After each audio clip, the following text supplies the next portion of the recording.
Buongiorno a tutti, ben ritrovati con Sveglia Trieste. Oggi è lunedì 8 gennaio.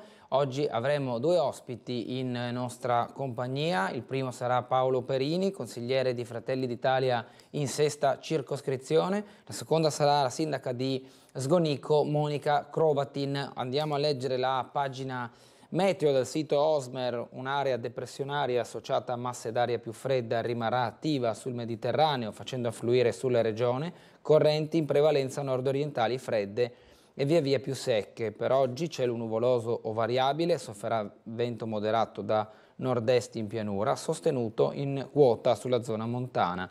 Bora sostenuta o forte a Trieste e sul Carso, temperature in leggero calo rispetto ai giorni precedenti, temperature minime 4-7 gradi centigradi, massime 7-9 gradi. Per domani cielo poco nuvoloso o variabile, soffierà vento moderato da nord-est in pianura, sostenuto in quota sulla zona montana, Bora sostenuta o forte a Trieste e sul Carso, freddo nella norma per la stagione invernale.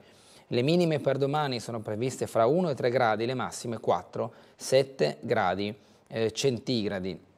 Ci spostiamo ora alla lettura del quotidiano locale Il Piccolo, andremo a vedere la prima pagina e poi daremo anche uno sguardo invece alla prima pagina del Corriere della Sera. Partiamo dal Piccolo: sanità, piano sbloccaliste, manager dedicati nelle 3 aziende per ridurre i tempi di attesa, inserito un tetto alle prestazioni.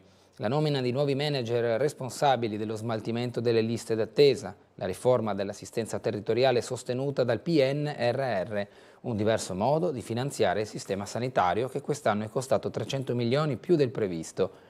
La necessità di contenere la spesa, indicando, ed è la prima volta, un limite ai servizi da erogare in un anno. Mediamente sono 3,4 prestazioni a paziente, sono gli aspetti principali contenuti nelle linee annuali per la gestione del sistema sanitario dell'anno 2024. La guerra in Medio Oriente, Blinken in Israele, Gaza, un inferno senza fine, una bambina uccisa per errore.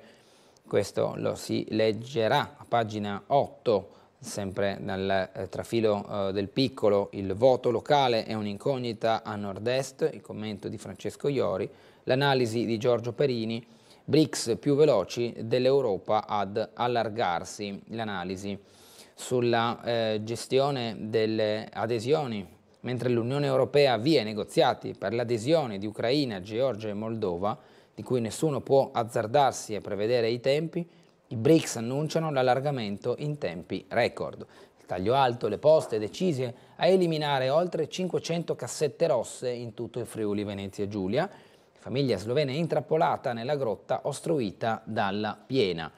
Altre notizie: troppi ospedali, l'intera rete deve essere razionalizzata, dice l'assessore Riccardi in tema sanità. La pagina sportiva con le foto al centro del quotidiano. Unione, colpo a Trento, ha vinto con il gol di Minesso all'89esimo.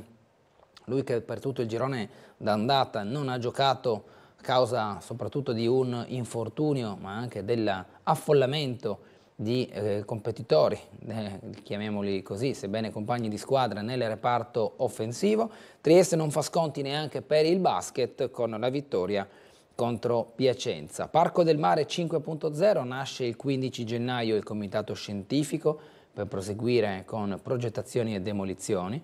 Il ritorno delle province scatena nuovi appetiti tra i politici locali, con l'articolo di Lorenzo De Grassi a pagina 16, il punto prettamente politico della situazione del ripristino delle province, e poi la Lotteria Italia. Trieste si consola con 100.000 euro, un biglietto della lotteria, dunque vincente anche nella regione. La 007 che lavorò al Piccolo durante la seconda guerra mondiale, c'era un agente segreto del SOE, lo Special Operation Executive del primo ministro Churchill, tra i protagonisti corrispondenti da Roma per il Piccolo, un giornalista. Si chiamava Alberto Maggi, era originario di Ancona e almeno fino alla liberazione di Roma nel giugno del 1944 mandava le sue corrispondenze al quotidiano triestino. Questo nell'ultimo articolo che chiude la pagina principale del quotidiano Il Piccolo. Andiamo, come detto, a vedere il Corriere della Sera. Gaza, l'allarme degli Stati Uniti, Blinken, proteggere i civili, bimba uccisa in Cisgiordania, Israele ammette l'errore. Ancora bombe sulla striscia, morti 3 giornalisti, lo Stato ebraico, dice Hamas, al nord è smantellata. L'America è troppo sola, la guerra si può allargare, l'intervista a Ian Bremmer, e poi Austin operato, è un caso, la destra attacca Biden, il presidente non informato. Il presidente Joe Biden, ancora sotto attacco dalla destra, gli viene rimproverato di non essere stato messo al corrente del ricovero del capo del Pentagono, Lloyd Austin. Le altre notizie: Como, l'auto cade nel lago, 2 morti e un mistero. Il caso, primo incontro, Tiziana e Morgan sono morti al loro primo appuntamento. L'auto su cui erano fermi a parlare di fronte al lago di Como, a Villa Geno, ha fatto un balzo in avanti, ha travolto il parapetto ed è precipitata nelle acque gelide del Lario. In quel punto profondo, una decina di metri. Li hanno recuperati senza vita nel chiaro e disperato tentativo di liberarsi da quel SUV diventato una trappola. Lei, impiegata di Cantù, aveva 45 anni, un figlio di 14. Lui, bergamasco di Ponte San Pietro, 38enne, era appassionato di volo e immersioni. Si erano conosciuti un mese fa. Resta il mistero su cosa sia accaduto. La fotonotizia: Kate e Mary, l'amicizia di 2 future regine. Kate e Mary, 2 principesse che diventeranno regine e che sono legate da amicizia, forse perché sono entrambe di origine borghese. Mary salirà al trono il 14 gennaio da Londra alla Danimarca, somiglianze e destini delle attuali principesse. Vannacci, tour agitato, la gente sta con me, il generale è quasi politico, a pagina 11. Il campionato di Serie A, Juventus e Milan vincono, il Toro stende il Napoli con i risultati di ieri. Pozzolo, lo sparo, Fratelli d'Italia accelera, via dal gruppo parlamentare, la difesa, non sono stato io, il deputato Emanuele Pozzolo, protagonista dello sparo di Capodanno a Rosazza, è già sospeso da Fratelli d'Italia. Si profila l'allontanamento dal gruppo parlamentare, si attendeva l'autosospensione, ma il deputato insiste: non ho sparato io. La destra vuole anche Gramsci e i liberali? Punto di domanda. Antonio Polito, che scrive: Gramsci nel pantheon della nuova destra, non si può non applaudire alla decisione del ministro Sangiuliano di apporre una targa commemorativa alla clinica di Roma, dove il fondatore del PCI morì, ma questo interesse sembra un revisionismo a basso costo. Poi H. Larenzia, saluti romani e polemiche, le commemorazioni a Roma accompagnate, come visto, da alcune polemiche. Lune di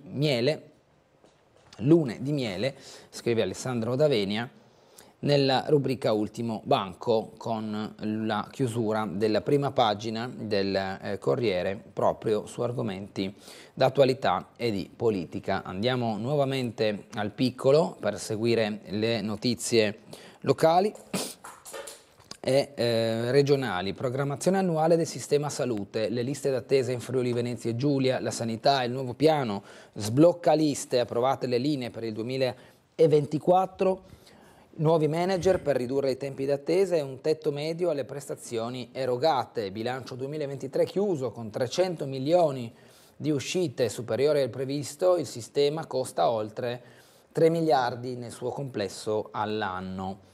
Le valutazioni dei direttori generali, il 2024 segnerà per la Giunta anche la necessità di valutare l'operato dei direttori generali, tutti in scadenza a fine anno. Il direttore generale di Arx, Josef Polimeni, ha partecipato a selezioni per incarichi fuori regione, è attaccato dai sindacati per la scarsa presenza in sede. Saranno tutti riconfermati i direttori di Asuggi, Poggiana, Udine, Caporale e Pordenone, Tonutti, del Burlo d'Orbolò e del Cro Tosolini? Punto di domanda. Voci di corridoio dicono anche che la direttrice centrale Zamaro stia valutando l'uscita in pensione. Privato accreditato, per ridurre le liste d'attesa la Giunta predica il maggior ricorso alle strutture private convenzionate, poiché in Friuli Venezia Giulia il coinvolgimento del privato accreditato vale l'8,9% sul totale delle prestazioni, mentre in Emilia-Romagna l'11% e in Veneto il 15%. La volontà è crescere in quei settori che registrano un alto tasso di fuga verso strutture fuori regione, che il sistema del Friuli Venezia Giulia deve comunque remunerare perché riguardanti l'assistenza a propri residenti. Una delle criticità maggiori è il pronto soccorso. Nei giorni scorsi il direttore del pronto soccorso di Trieste, Franco Cominotto, ha denunciato l'emergenza della sua struttura per le carenze del territorio.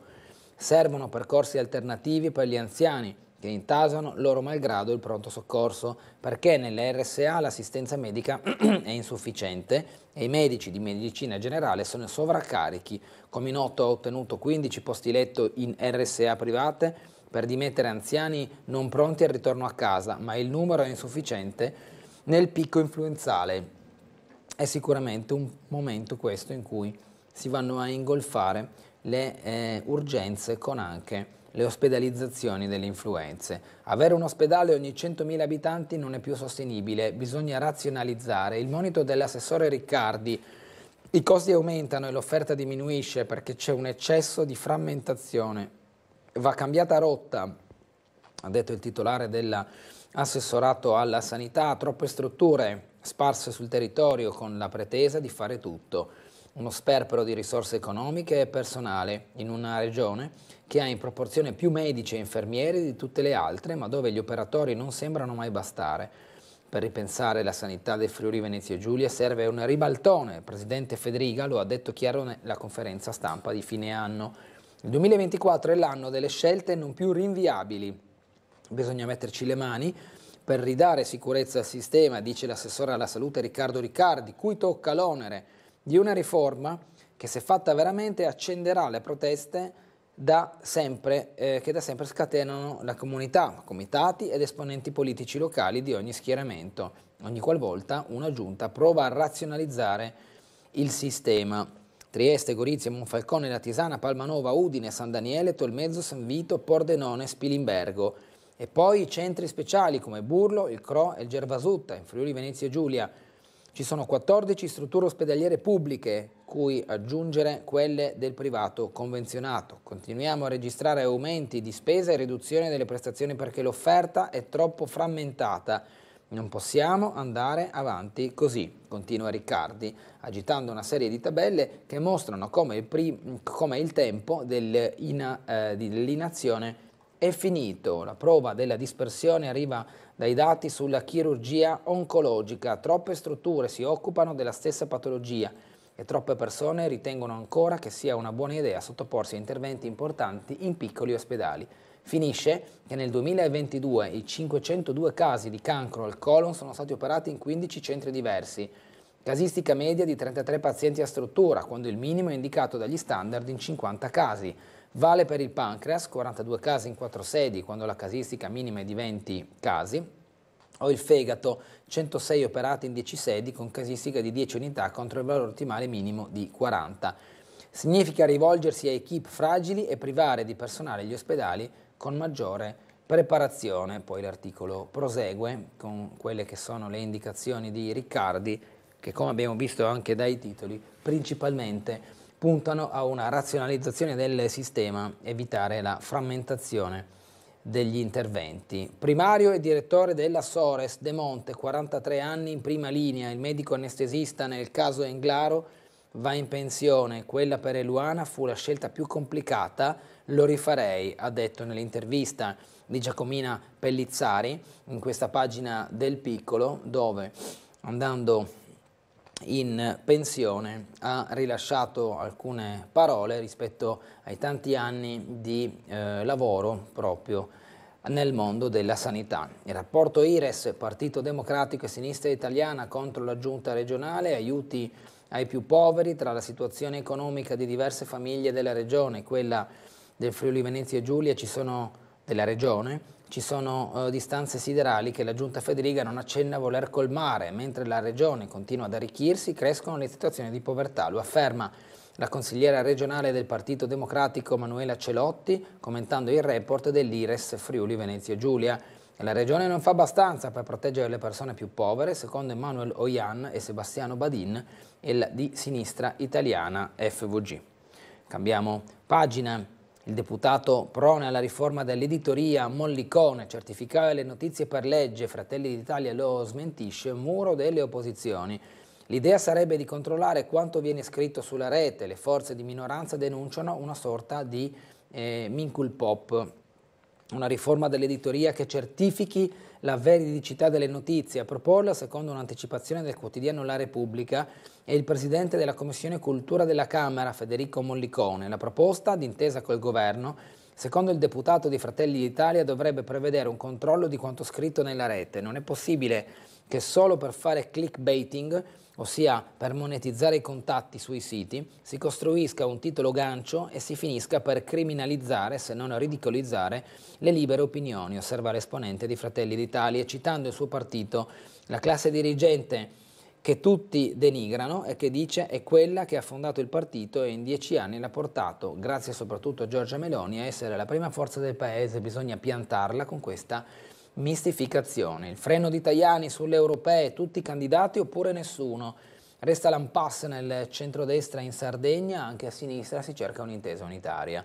Al via oggi gli interrogatori, 2 testimoni svelano, ha sparato Pozzolo, sarà sentito Del Mastro. La pagina successiva con le poste che eliminano in regione 561 cassette rosse, parte la rottamazione, restano nei piccoli comuni e in quelli di montagna. I 93 comuni non toccati dalle rottamazioni in questo articolo vengono elencati da Aiello ad Ampezzo ad Aquileia, passando per Gonars, Maiano, Morrupino, ma anche Pradamano, Sagrado, Savogna, Tor Viscosa, Varmo e Zoppola, per fare alcuni esempi a caso. C'è anche Sgonico, per fare un esempio molto più vicino al capoluogo regionale. Caro amico, ti scrivevo, scrive Riccardo De Toma, e magari ti scrivo anche adesso, però via chat, carta, penna e francobollo, quelli no, ormai sono fuori moda. A riempire le nostre buche delle lettere la pubblicità e il postino che suoni 1, 2 o 3 volte lo fa soltanto per consegnare raccomandate, pacchi, assicurate, tutta corrispondenza che non passa dalle care vecchie cassette rosse della posta, simbolo orgoglioso dell'universalità e della capillarità del servizio postale, ma perennemente sottoutilizzate in un'era in cui persino l'email è considerata démodé. Vivacchiano nel limbo di un prepensionamento di fatto già permeate dal fascino vintage che contraddistingue molti oggetti ormai desueti. Il piano porta un taglio di 20.520 buche a livello nazionale, al momento 93 paesi in Friuli Venezia Giulia le manterranno. Queste sono le cassette rosse più o meno scarabocchiate e oggetto di adesivi in giro per la città. Questa è quella di Piazza Unità, quasi completamente ricoperta, come detto, di adesivi di ogni genere, affiancata da tazze souvenir della città, da offrire sempre ai più numerosi turisti e croceristi che affollano il centro. Una foto simbolica dei tempi che cambiano da queste parti, più gadget e meno lettere, scrive il Piccolo, con la proposta dunque, anzi più ormai l'intenzione, di andare a smantellare proprio queste cassette rosse. Addio al pensiero lento e al saper attendere, 2 abilità che i giovani non conosceranno mai. Lo scrittore Marani, le risposte immediate non erano richieste, è un mondo che cambierà e ne arriverà un altro, ma noi che abbiamo vissuto la carta e l'attesa ne rimaniamo colpiti, perché assieme al nostro mondo noi anche tramontiamo, e come per l'ebook e il libro abbiamo ancora bisogno di queste ubriacature romantiche dell'oggetto da toccare, della lettera da ricevere, infilare in un libro e lasciare lì. Lo scrittore Diego Marani racconta in prima persona in quel modo di comunicare romantico e misterioso, fatto di vessilli che stanno scomparendo, il fermoposta, la cassetta delle lettere, il mandare all'indirizzo preso, desueto in tempi di chat istantanee, ma in passato filtro di discrezione per lui che era un ragazzo preso da qualche innamoramento. Poi l'articolo prosegue. A Trieste da 122 caleranno a 36, a Gradisca ne resterà soltanto una, che non è un monito a una sorta di Highlander, ne resterà soltanto uno, ma proprio una cassetta rossa delle poste a Gradisca, 36 a Trieste da 122. Il caso del capoluogo regionale, benché abitato da molti anziani, ne conterà solo una ogni 5.500 abitanti. Cambiamo completamente argomento. La guerra in Medio Oriente, bimba uccisa per errore, vittime a Gaza 3 giornalisti, i militari israeliani ammettono l'errore durante un attentato in auto fallito. Nella sua missione Blinken descrive la situazione nella striscia disastrosa. Questo il resoconto del rappresentante statunitense. Dovrebbero imparare quanto Hamas ha già appreso negli ultimi mesi, nessun terrorista è immune. La notte di paura tra gli sfollati a Rafah è un inferno senza fine, preghiamo, e ora si diffondono anche le infezioni, è un altro dei problemi legati alla guerra e al disastro. Cisgiordania in fiamme, Hamas soffia sul vento, nuovo fronte da Tel Aviv, si guarda ai paesi confinanti. Gli Stati Uniti, bufera sul ricovero di Austin, i repubblicani vanno all'attacco. Nemmeno Biden era stato informato del fatto che era finito in terapia intensiva, il presidente gli rinnova la piena fiducia. Ma non basta placare le polemiche. Negli Stati Uniti le alte cariche per trasparenza sono tenute a dar notizie sui loro problemi di salute e lo devono fare anche in un modo piuttosto rapido. Chiudiamo la pagina. In Europa Michel pronto a lasciare, Kiev teme che Orbán arrivi ai vertici dell'Unione Europea, Musk assume droghe, lo scoop del Wall Street Journal, investitori preoccupati, Macron verso il rimpasto, in bilico la premier Born, questo invece andando in Francia. Ci spostiamo ora nuovamente a Trieste con il collegamento in compagnia del commissario Fulvio De Grassi per le notizie e le raccomandazioni della giornata odierna. Buongiorno. Sì, buongiorno Guglielmo, a lei e tutti gli spettatori. Iniziamo la notte per quanto ci riguarda trascorsa tranquillamente. Ci troviamo in presenza di forte bora, ci aspettiamo in mattinata forse qualche intervento appunto dovuto al forte vento, speriamo di no. Ieri la situazione era abbastanza tranquilla, ma era un giorno festivo. Oggi dovrebbe ricominciare l'attività piena di molte appunto attività umane. Vediamo come andrà, perciò attenzione anche alla guida, soprattutto i mezzi a 2 ruote, la bora è abbastanza forte. Sì. Al momento comunque, ripeto, non abbiamo particolari interventi in atto, i pattugli stanno montando, scusate. Devo segnalare dei lavori che proseguono sulla strada 202 Dir, sotto l'abitato di Catinara, la galleria viene chiusa dall'ANAS dalle 20:30 alle 6:30, questo succederà fino al 24 febbraio, ripeto, dalle 20:30 alle 6:30 sarà chiusa la galleria che si trova sotto l'abitato di Catinara sulla 202 Dir. Nei prossimi giorni, ma ne daremo contezza meglio, verrà chiusa anche la galleria Carso in direzione Venezia. Questo dovrebbe succedere il giorno 10, perciò tra 2 giorni. Bene, al momento vi ridarei la linea, eventualmente ci sentiamo se dovesse essere qualcosa di pregnante. Grazie commissario Fulvio De Grassi, buona giornata e buon lavoro. Parimenti a tutti voi. Grazie.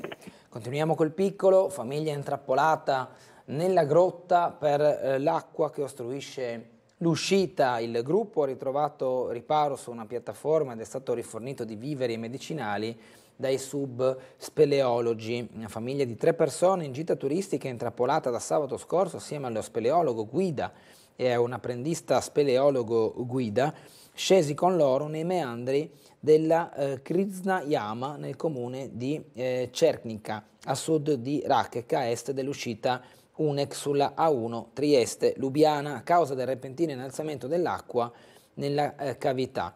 Ricordiamo che storicamente il sottosuolo di quell'area è ricco di cavità piene di fiumi sotterranei. Qualche anno fa addirittura allagarono l'intera piana, costringendo anche all'evacuazione di alcuni abitanti.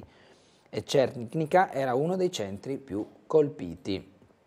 La pagina prosegue con questa notizia: Golob è la società dell'ex moglie nel mirino dell'opposizione dopo il divorzio del premier, il caso raccontato in questo spazio di notizia.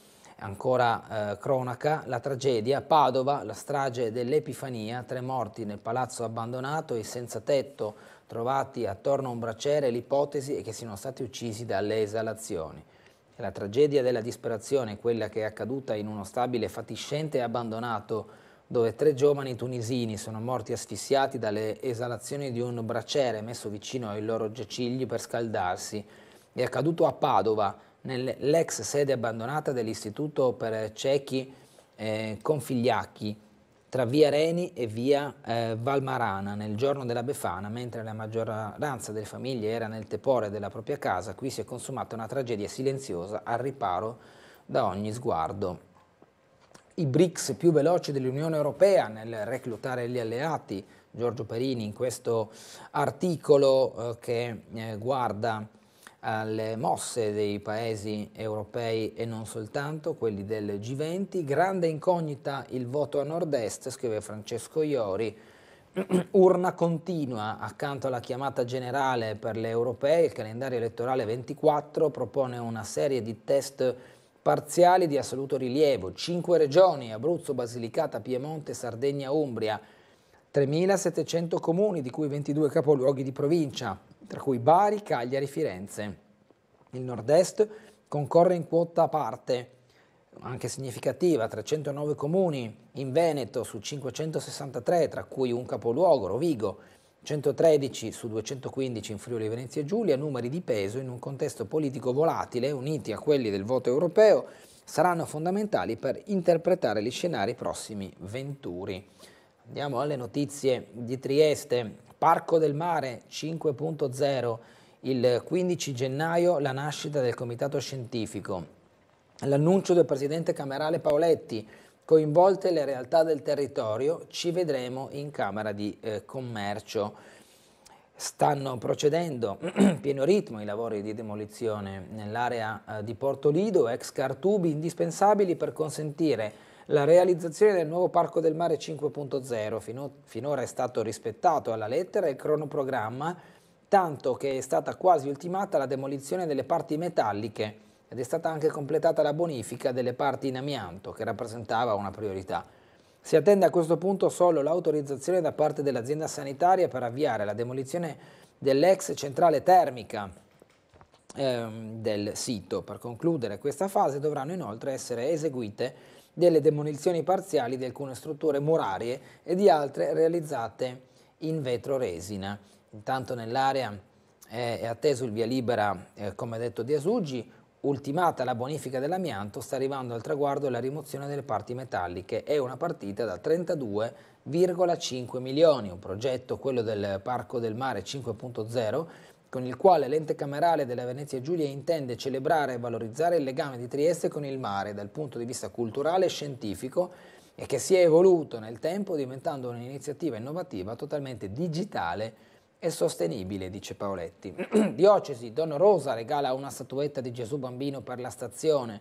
Fede e solidarietà è il gesto del parroco di Sant'Antonio dopo il danneggiamento del manufatto che si trovava nella cappellina di San Raffaele. Si è fatto avanti Monsignor Roberto Rosa, parroco di Sant'Antonio Taumaturgo, per donare una statuetta di Gesù Bambino alla cappella della stazione ferroviaria, così da sostituire quella distrutta la scorsa settimana da un vandalo. L'appello di Don Martin Araluappan, rettore della rettoria di San Raffaele Arcangelo, appunto, la chiesetta della stazione, attraverso il quale chiedeva ai fedeli di offrire una statuetta in dono, non è dunque rimasto inascoltato. Questa mattina, cioè ieri, non appena ho letto l'articolo sul Piccolo che riferiva di quanto era accaduto, racconta Don Roberto Rosa, ho subito scritto a Don Martin un messaggio per informarlo del fatto che avrei avuto piacere di regalargli il mio Gesù Bambino. Io ne ho uno molto bello e sono contento di darlo a lui.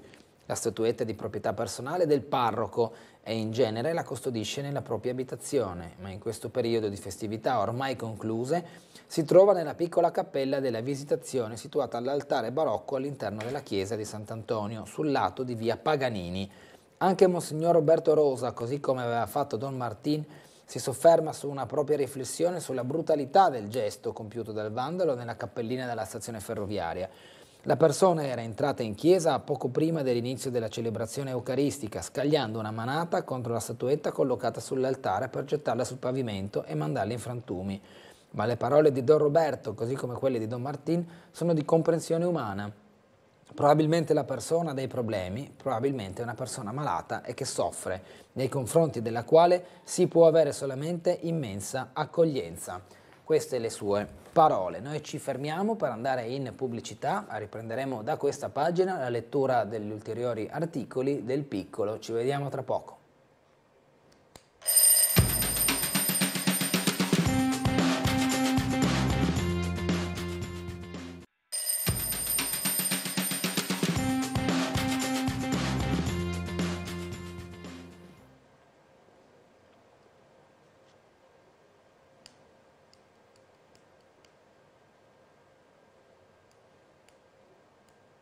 Torniamo in diretta con Sveglia Trieste per proseguire con la rassegna stampa di quest'oggi, lunedì 8 gennaio. Abbiamo visto poco fa dal Piccolo le ultime riguardo il Parco del Mare e quindi anche le dichiarazioni del Presidente della Camera di Commercio delle Venezia Giulia, Antonio Paoletti, che andando a recuperare un servizio andato in onda ieri nel nostro telegiornale andiamo a risentire nel rilancio del mercato ittico. All'ex pescheria o in Porto Vecchio, ha detto Paoletti. Sentiamolo.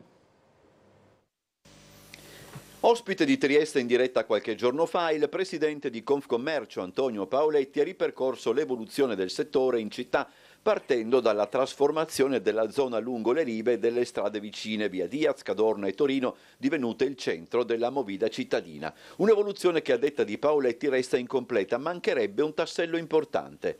Io sarei per la pescheria, farla ritornare pescheria per esempio, il mercato del pesce che in ogni città, in ogni capitale europea esiste, è un suo fascino, ma non solo tutto pescheria, fare quelle attività come sono San Miguel di Madrid, l'ex mercato coperto di Ravenna, di Firenze.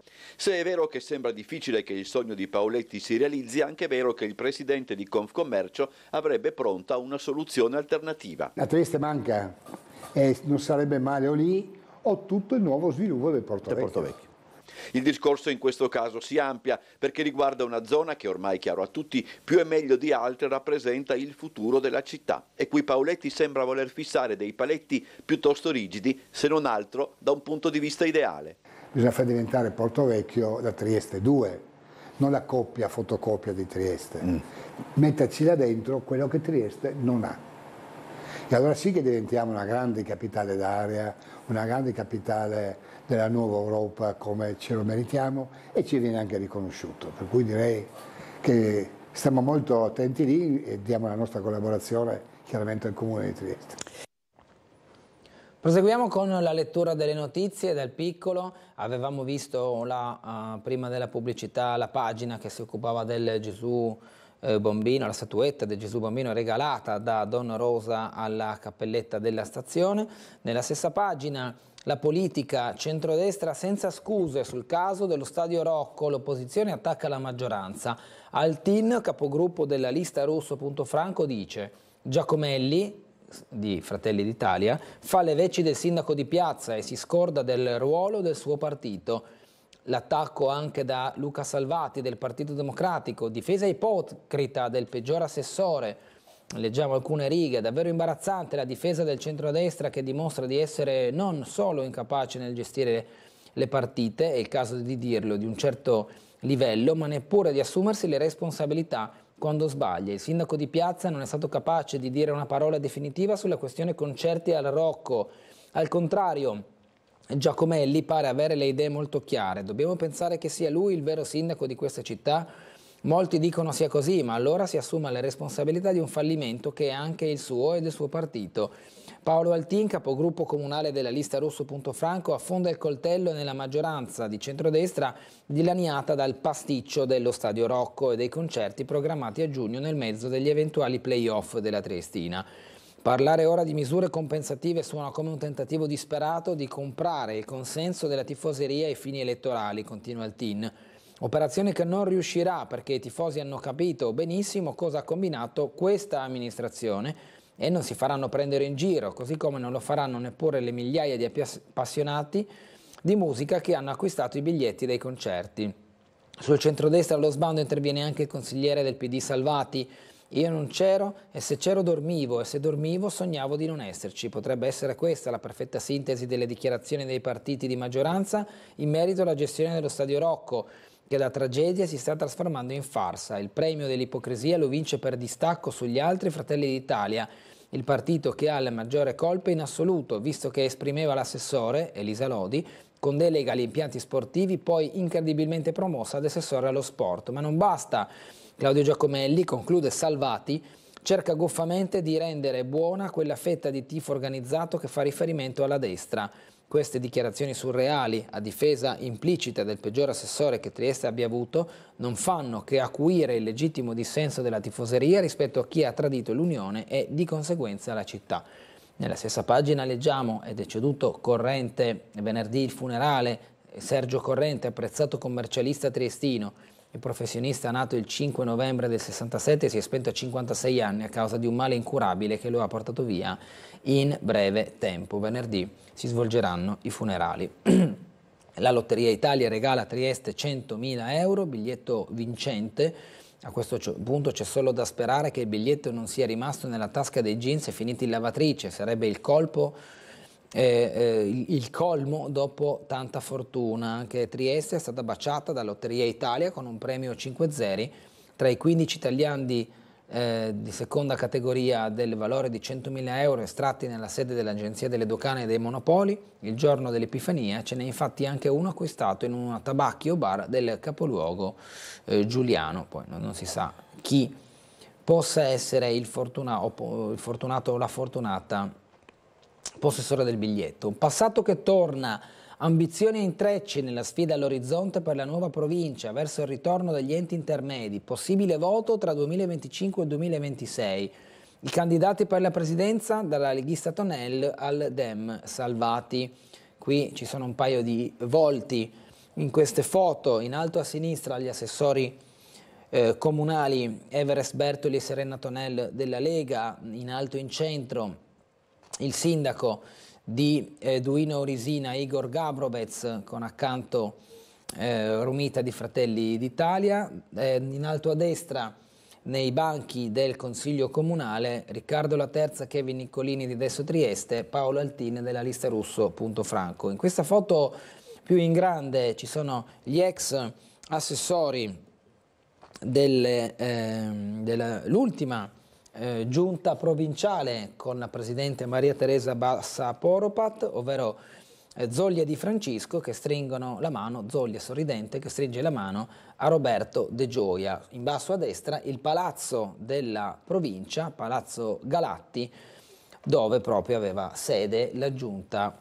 provinciale. Il governatore Fedriga ha annunciato alla fine di dicembre che il 2024 sarà l'anno della svolta per le province. A centrodestra molto dipenderà dal nome scelto per il municipio, anche opzioni civiche nel centro-sinistra. L'ultimo voto era nel 2011, secondo mandato di Bassa Poropat, prima dell'abolizione delle province. Andiamo a un altro caso. La situazione segnalata da automobilisti di passaggio, di scarica abusiva sopra via Svevo, rifiuti ingombranti vicino a uno dei piloni della superstrada e altri cumuli di immondizie, un rebus, la proprietà dell'area, scrive Micol Brusaferro. Accanto i pranzi della solidarietà offerti da FIPE, Caritas e Associazione Cuochi tra via dell'Istria e Montuzza, con lo spazio alla solidarietà. Nella stessa pagina la protesta della Befana contro il taglio dei consultori, una sfilza di mail mandata ieri all'indirizzo dell'azienda sanitaria, la protesta sotto la sede del Consiglio regionale con i manifestanti con gli striscioni alla mano. Il mercatino e il Luna Park rilanciano il Natale a Trieste. Nell'ultimo giorno di apertura buon afflusso di pubblico nonostante il maltempo, i giostrai, Piazzale delle Puglie ok, speriamo di tornare qui il prossimo anno, hanno detto proprio alcuni dei giostrai che quest'anno hanno occupato gli spazi di Piazzale delle Puglie per il Luna Park del periodo festivo. Piazza Sant'Antonio, il Gran Pumpel di solidarietà con gli speleologi, è stato offerto in uno dei chioschi del mercatino di Natale, quella preghiera per la pace nella chiesa di San Spiridione, la celebrazione del Natale della comunità serbo-ortodossa in provincia, nei comuni della provincia, Muggia, Duino, Risina e Carso, eventi dedicati a bimbi, bande e donne nel 70° Carnevale di Muggia. Il vice sindaco del Conte, a un mese dalla manifestazione simbolo della cittadina, 3 novità principali nel programma, e qui c'è l'intervista di Luigi Putignano, proprio il vice sindaco di Muggia, riguardo Carnevale e non soltanto. Neonatologia, un reparto eccellente e ben diretto, scrive Marco Miani nella segnalazione al Piccolo. Una mattina di gennaio a Barcola e spettatori, la foto del giorno invece è pubblicata in questa pagina riguardo ai canottieri che anche di buon'ora si mettono a vogare nel golfo. L'orsa Gaia, prigioniera da 9 mesi, si è comportata secondo natura. E qui c'è la storia di questo esemplare di orso. La foto ha avviato l'iter per un club junior patrocinato dal Panathlon Club Trieste Muggia, e qui proprio la foto nel mondo dell'associazionismo. L'intervento pronto soccorso intasati, colpevolizzare i professionisti di medicina generale è espediente facile oltre che sbagliato, scrive Luca Maschietto nel suo intervento con il Piccolo. I maestosi alberi del parco di Villa Revoltella dovrebbero essere più tutelati e curati, nella segnalazione inoltrata al giornale.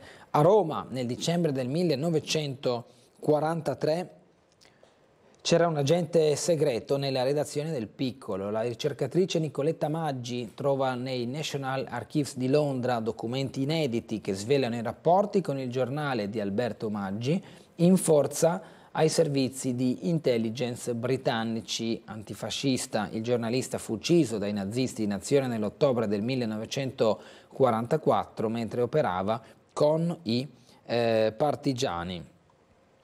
Tina Modotti a Rovigo, il primo piano, la fotografia, la mostra, Palazzo Revoltella fino al 28 gennaio, il ricco catalogo analizza le immagini sotto il profilo storico ed estetico, non come corredo alla sua vita. Nella pagina seguente, gli astuti imbecilli nelle opere di Svevo rottamano gli usurati inetti, il docente Alberto Cavaglione analizza il rapporto del triestino, conoscenza, musica, lingue, la questione dell'ebraismo.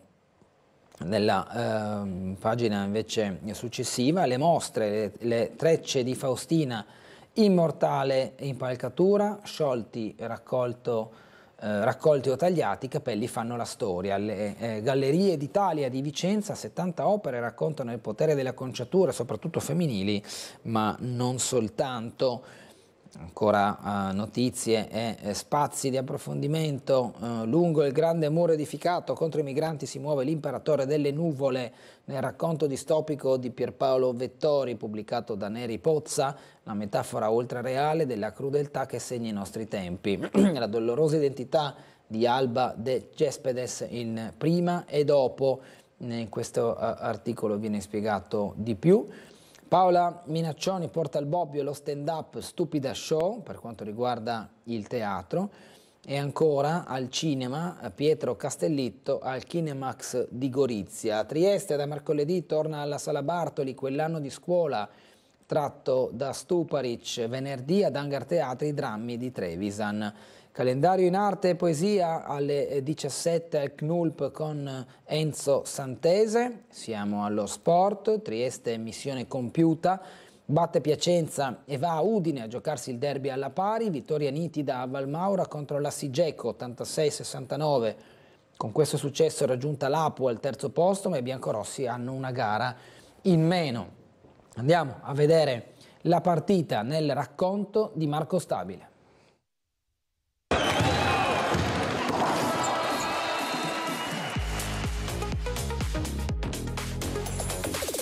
Nell'angolo va da Sabatini che prova la penetrazione centrale contro Ruziera, appoggia il tabellone e con un po' di fatica, ma il pallone entra per Gallo. Veronesi, penetrazione tra due avversari, tiro dai 4 metri, la lacrima di Veronesi. Trieste 0, Piacenza 4. Vede Ruzieri in post basso, Candussi contro Skins, se la gioca poi fuori, gran passaggio di Ruzieri dell'angolo da Capitan De Angeli, la tripla Bersaglio. recupero proprio di Justin Reyes e Ruzier va fino in fondo, appoggia al tabellone e segna. Trieste 5, Piacenza 4. Bossi, Vildera, il pick and roll non si chiude, fuori per Filloi, 8 secondi, deve inventare Ariel, vede Piacenza e dentro la tripla. De Angeli che però non ha spazio per andare al tabellone, ancora Filloi, il tiro da 3 punti a bersaglio, Ariel Filloi, e Filloi è già dall'altra parte, iper aggressivo da 3 punti, Filloi a bersaglio, 3 su 3, Ariel Filloi, 9 tripla all'andata, qui sui primi 3 tentativi li mette tutti e 3, 24-16. Filoni scambia con il triestino Gallo, va da Sabatini,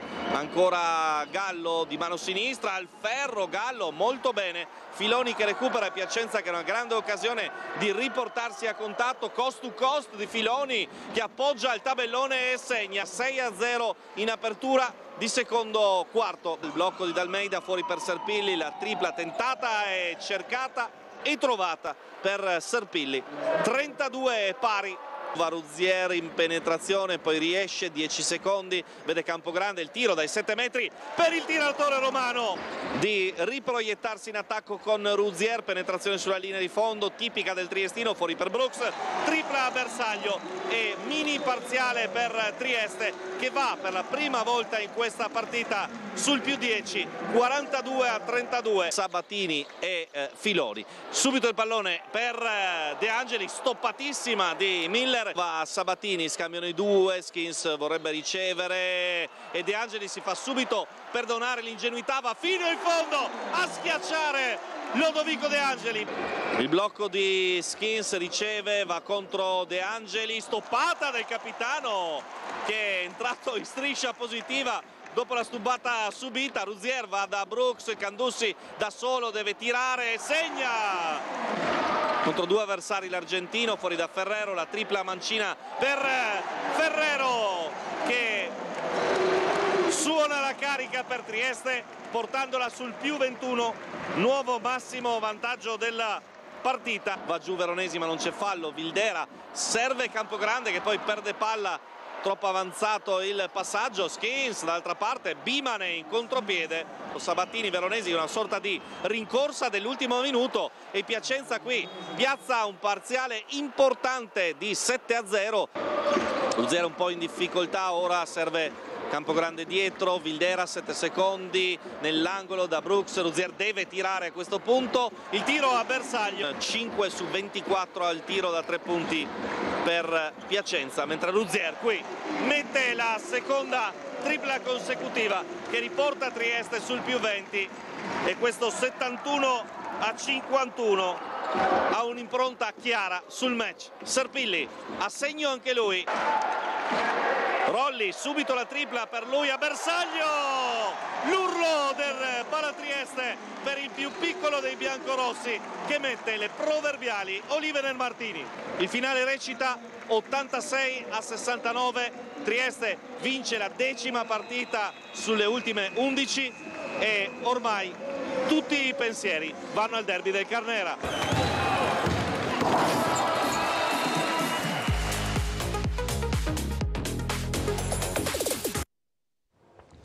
E quindi la sfida di questo fine settimana contro Udine sarà ancora più importante. Il coach e il capitano, un buon segnale verso il Carnera nel dopogara, viatico migliore in vista del derby, non poteva esserci. Trieste batte Piacenza, mette Udine nel mirino e venerdì sera il Carnera, in attesa del recupero del 24 gennaio con Chiusi, avrà la possibilità di agganciare la squadra friulana in classifica. Big match del girone verde, Cantù si impone a Torino. Per quelle che sono le altre partite e quindi i risultati della giornata appena trascorsa, andiamo a vedere anche nella pagina precedente con il tabellino dei risultati e la classifica della Serie A2 maschile girone rosso, ovvero Orzinuovi che ha battuto Nardò 81-64, Cividale che ha battuto Forlì 86-77, ha vinto la Fortitudo Bologna 68-54 contro Udine, 100 Rimini è finita 78-89, Pallacanestro Trieste Piacenza 86-69, la Scaligera Verona ha vinto su Chiusi 70-49. Prossimo turno l'abbiamo visto, per quanto riguarda Trieste, la sfida a Udine contro Apu Udine, poi ci saranno Piacenza-Bologna, Chiusi Orzinuovi, Forlì-Verona, Nardò Cento e Rimini Cividale. La classifica con la Fortitudo Bologna in testa, Forlì subito dietro a 28 punti dopo i 30 di Bologna, Pallacanestro Trieste e Apu Udine a 26 punti, c'è Verona che di punti ne ha 24, Piacenza 18, Nardò 16, Rimini è 112, Cividale 10 punti, Orzinuovi 8 e Chiusi chiude a 4 punti. Questo per quanto riguarda la pallacanestro. C'è anche però la Triestina che ieri ha vinto all'ultimo, Trieste domina ma deve ringraziare la magia di Minesso, attaccante convocato per la prima volta in extremis, entra nel finale della partita e al 44esimo sfodera una perla che piega il Trento. L'Unione aspetta il big match di oggi fra Padova e Mantova, sfida importante per la testa della classifica per vedere chi stacca, chi allunga e chi si ferma. Intanto Trieste, anzi la Triestina, ieri ha vinto, ma proprio in extremis con il gol di Minesso, dopo una gara per larghi tratti dominata, ma bloccata con la difficoltà dei giocatori dell'Unione ad arrivare per la via del gol. Vediamo. Già vincere in trasferta è cosa buona. Vincere in trasferta con una rete al 44esimo della ripresa è cosa ancora più buona. Vincere in trasferta in zona Cesarini con il gol di un giocatore entrato un minuto prima sfiora una trama hollywoodiana.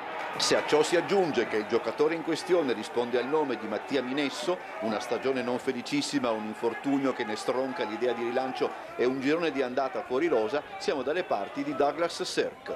Citazioni cinematografiche a parte, la Triestina è andata a vincere sul campo di Trento al termine di una partita il cui risultato è sostanzialmente corretto se si considera che il migliore in campo per gli avversari è stato il portiere russo, il quale fin da subito ha avuto il suo bel da fare su un paio di insidiose parabole di D'Urso. Dal canto suo il portiere della Triestina Matoksevic entra in scena al 20° su conclusione di Petrovic. La Triestina regge il gioco, ma i padroni di casa non concedono spazi. Appena al 40° Russo a 0 un sinistro di Ballocchia, quindi Barison devia uno spunto niente affatto male di Piero Boni. Al 18° della ripresa Vertainen coglie il palo e poteva davvero essere il vantaggio per gli alabardati. Ancora Vertainen, dopo l'ingresso di Gunduz per Piero Bon, non sfrutta appieno l'assist di D'Urso e consente a Russo di cavarsela ancora una volta. Il forcing dell'Unione, punizione di Gunduz e la Zrac al posto di un poco efficace Finotto, produce un'occasione per Moretti, neutralizzata ancora da Russo. Poi, quando forse il pareggio era dato per inevitabile, il gol di Minesso e un intervento di Matosevic su Rada assicurano 3 punti insperati e ancor più meritati se vogliamo. Questo quanto ci ha raccontato Umberto Bosazzi ieri al termine della partita della Triestina vinta 1-0 come avete visto a Trento con il bel gol di Mattia Minesso che non giocava da molto tempo ma che è entrato e si è subito distinto per questo bel tiro in porta che ha regalato all'Unione i 3 punti che fanno cominciare bene il cammino del girone di ritorno. Il VAR deve essere omogeneo, altrimenti falsa la Serie A, è il commento di Giancarlo Padovan, sempre per quanto riguarda il mondo dello sport, guardando ai campionati di vertice dove proprio il VAR viene utilizzato. Tornando alla Triestina, Tesser, ottima partita di un gruppo sano e forte, sono felice per Mattia. L'allenatore ha parole di apprezzamento per l'eroe del giorno, grande professionista purtroppo frenato dall'infortunio. Tesser ha rilanciato la Triestina nel clima del campionato come meglio non avrebbe potuto, ci sarebbero state tante mani da mordersi qualora il punteggio fosse stato di 0-0. La tenacia con cui i suoi ragazzi hanno cercato la vittoria ha ricevuto un premio e una gioia da ricordare. La partita l'abbiamo fatta noi per 90 minuti, conferma il tecnico. Il pericolo in questa partita ce l'hai quando hai la supremazia ed è quello di prendere gol su ripartenza. Invece abbiamo tenuto la concentrazione alta, propositivi, e siamo stati premiati, l'inevitabile, un capitolo su Minesso, e più di una soddisfazione. Penso si sia visto un film davanti a quei momenti, mesi di sofferenza, e con la consapevolezza che dovrebbe essere in uscita. Dentro avrà provato gioia, ma penso anche rabbia. Facile da dirsi adesso, ma chi lo vede allenarsi quando corre da solo, come è successo spesso, si accorge che va più forte di chi gioca. Un professionista vero in pochi minuti ha fatto un gol che regala a noi e ai tifosi tanta soddisfazione e a lui una meritata visibilità. Ho avuto la fortuna di allenarlo a Modena. Se non c'era l'infortunio, faceva parte di questa squadra. Torniamo all'interpretazione di gara, davvero impeccabile, belle le parole di Tesser nei confronti di Minesso. Il migliore in campo Vallocchia per energia, per i tiri in porta, per la gran quantità di chilometri macinati. Bene, tutto sommato tutta la squadra, da Matosevic a Gunduz, un po' sottotono forse Finotto, è lo stesso Gunduz che è entrato e non ha inciso, così come Elazrak. Molto positivo Moretti, ma buona anche la difesa. Anche il finlandese Vertainen è stato catapultato a Trieste da pochi giorni e poi immediatamente in campo. Ha fatto fatica a tenere la palla a spalle alla porta, ma ha dimostrato di saperci fare con i piedi. Colpisce anche un palo clamoroso, scrive il Piccolo con Ciro Esposito, che dunque lo può però insomma far crescere nelle prossime partite, se lo si rivedrà di nuovo in campo. Ci fermiamo qui per la rassegna stampa, a tra poco dopo la pubblicità in compagnia di Paolo Perini di Fratelli d'Italia in sesta circoscrizione.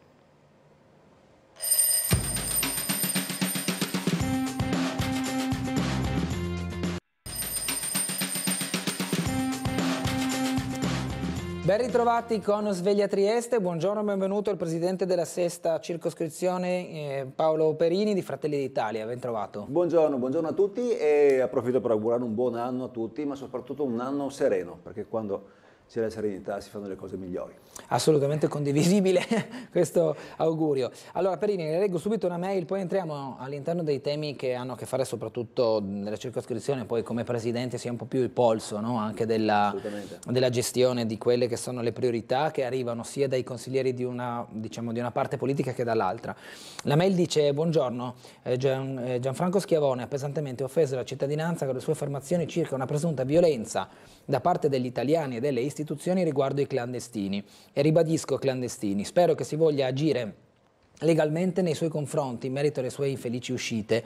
Qualcuno spieghi a Schiavone che nessuno ha invitato i soggetti in questione in Italia e probabilmente, se non si fosse sparsa la voce di una presunta accoglienza da parte di associazioni pseudo-buoniste, la questione neanche si porrebbe. La responsabilità è quindi attribuibile a quell'area. Poi, se vogliamo parlare di violenze e soprusi, sempre Schiavone guardi i vari notiziari e la cronaca nera quotidiana per individuare i veri responsabili di tali atti, quasi sempre suoi protetti. Un'ultima domanda: com'è che i clandestini smarriscono sempre documenti e denari, ma mai telefonini? Questa è la mail che ci scrive Piero questa mattina. Il tema, Perini, lo abbiamo ben percepito. Ben presente, assolutamente.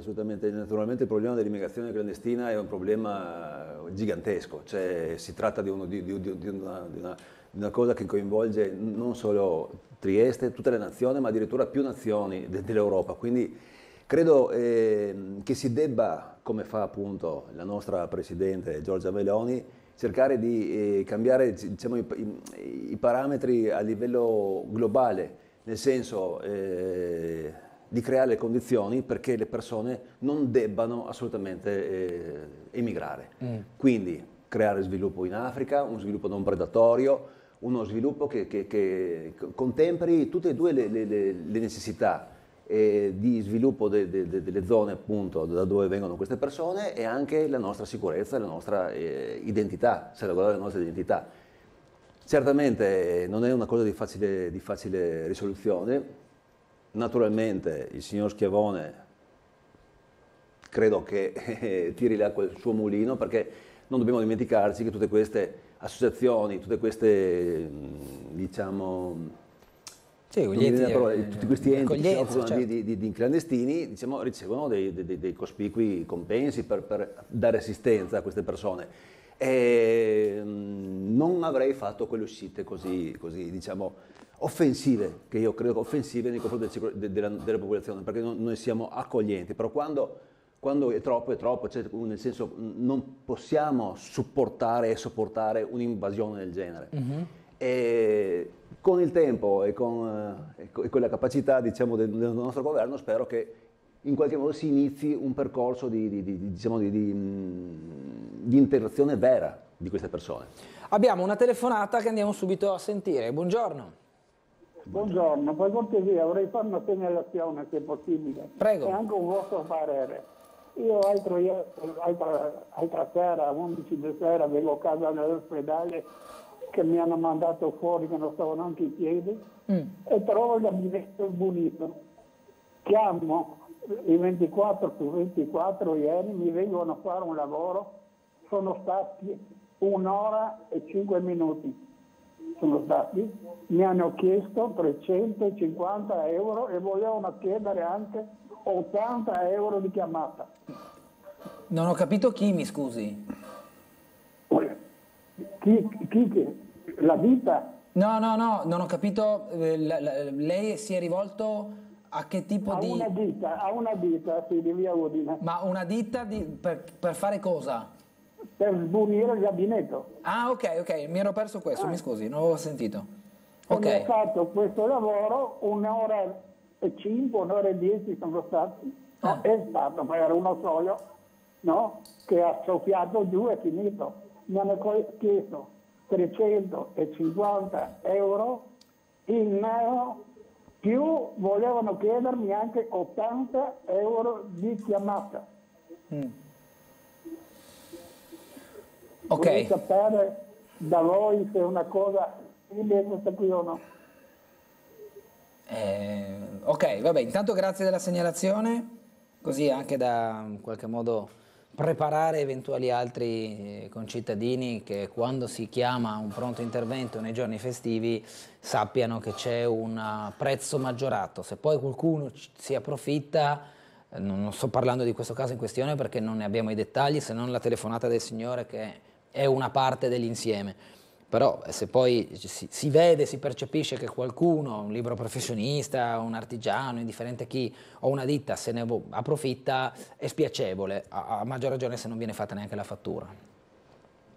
Diciamo che la fattura è una cosa che se uno non la fa si richiede.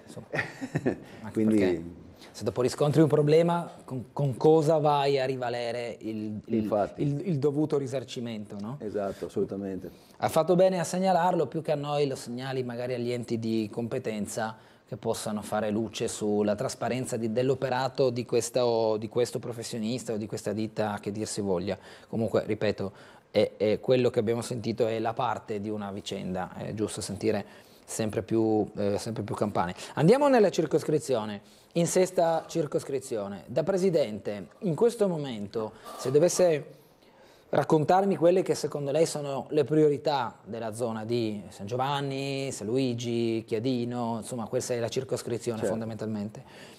Che momento vive il suo rione e i suoi territori? I territori che lei diciamo, presiede in termini di circoscrizione? Sì. Diciamo che in questo quasi 2 anni di mandato che abbiamo fatto diverse cosette, insomma. Quello che mi propongo per il futuro sono diverse cose. Per esempio noi la scorsa estate, anzi all'inizio del scorso anno, abbiamo ricevuto di cittadini che ci hanno portato quasi 1000 firme perché a San Giovanni manca un'area cani. Dicono che c'è nell'ex OPP, nel parco dell'ex OPP, un'area cani, ma in realtà non è un'area cani, è un piccolo appezzamento che viene utilizzato, però non è proprio espressamente un'area cani.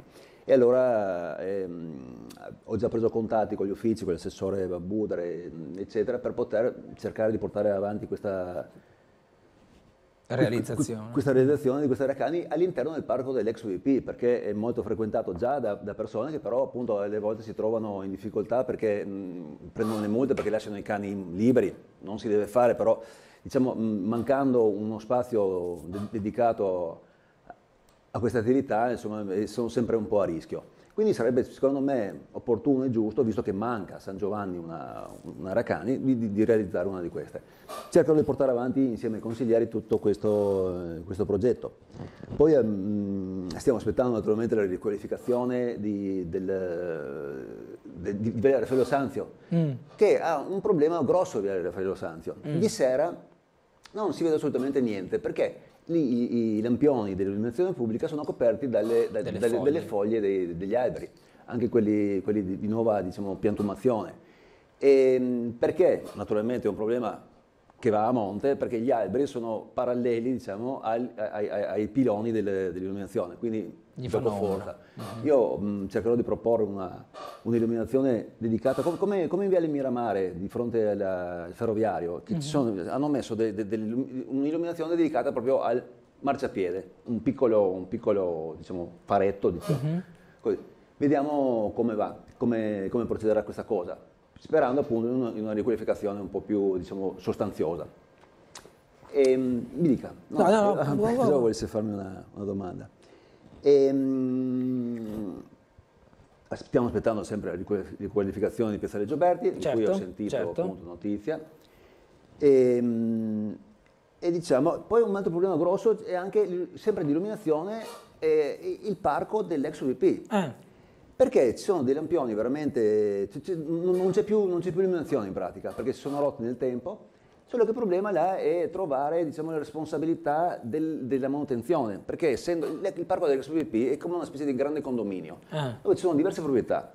La regione, cioè in realtà l'ERP, insomma questi enti che hanno sostituito la regione, il comune, la SUGI, sanitaria, e le responsabilità, diciamo, si diluiscono in tutti questi soggetti, e trovare chi dovrebbe fare la manutenzione è un po' difficile. Questo è un argomento di cui proprio oggi torno in ufficio e vedrò di approfondire meglio, perché è veramente pericoloso anche girare per il parco dell'ex UVP. Illuminazione fondamentale dovunque in città. Certo. Abbiamo un'altra telefonata e tra poco credo anche collegamento con Gianluca Paladin. Intanto andiamo a sentire chi è in linea. Buongiorno.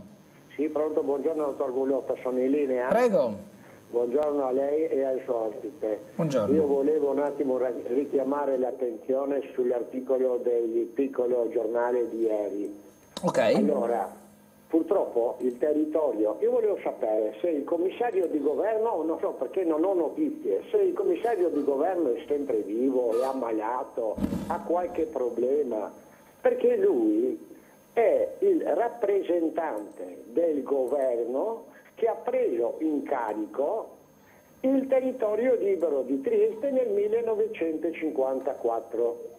I commissari di governo che si sono succeduti a Trieste sono i responsabili. E com'è il territorio libero di Trieste adesso? Un calo demografico che ha portato a 200.000 anziani, la sanità che è sempre peggio, le scuole non ne parliamo. Posti di lavoro che trovarli, si possono trovare posti di lavoro con stipendi che sono delle mance, non sono stipendi. Adesso io mi chiedo, questo commissario di governo, ma si rende conto di come hanno mandato allo sfacelo il territorio libero di Trieste? È un suo dovere istituzionale interessarsi del territorio libero di Trieste. Siamo derubati e dobbiamo stare zitti, va bene? Neanche nei territori mafiosi non succede questo, almeno ti lasciano sopravvivere. Qua invece c'è gente, ieri un quarto della popolazione di Trieste è in miseria, questo vuol dire non potersi curare, non potersi prendere le medicine, non riescono neanche a pagare le bollette, gli affitti, i mutui, chi ha perso il lavoro o piccolo commerciante o piccolo artigiano che ha dovuto chiudere bottega. È morto il commissario di governo, ha una coscienza questa persona. Si sente la responsabilità del suo incarico e tutta la gente che fa finta di niente, nessuno conosce il territorio libero di Trieste, tutti quanti abbiamo una coscienza, cominceremo ad alzare un poco la voce, giusto a far capire a queste persone che non è giusto comportarsi così. Grazie Fulvio. ascoltano. La ringrazio. Grazie Fulvio. Andiamo da Gianluca Paladin, vediamo cosa ha da raccontarci in questa ventosa mattinata. Buongiorno Gianluca. Buongiorno Bernardo, soffia la bora che da quando è entrata nel Golfo di Trieste insomma, ha contribuito ad abbassare non di poco le temperature, di qualche grado, quindi un calo sensibile si sente sulla propria pelle. Siamo in Largo Pestalozzi a Trieste, dove è un luogo insomma, in cui il vento si fa sia sentire che notare, quindi insomma, siamo venuti qua anche per dare un po' il colpo d'occhio della situazione. Ripartono anche le scuole, come vedete ci sono anche la polizia locale, i nonni paletta e gli autobus scolastici che portano i ragazzini proprio alle scuole, e quindi è tornata la bora, ha spazzato via le nubi, sta spazzando via le nubi che ci hanno accompagnato insieme al maltempo in questi ultimi 2 giorni senza danni particolari.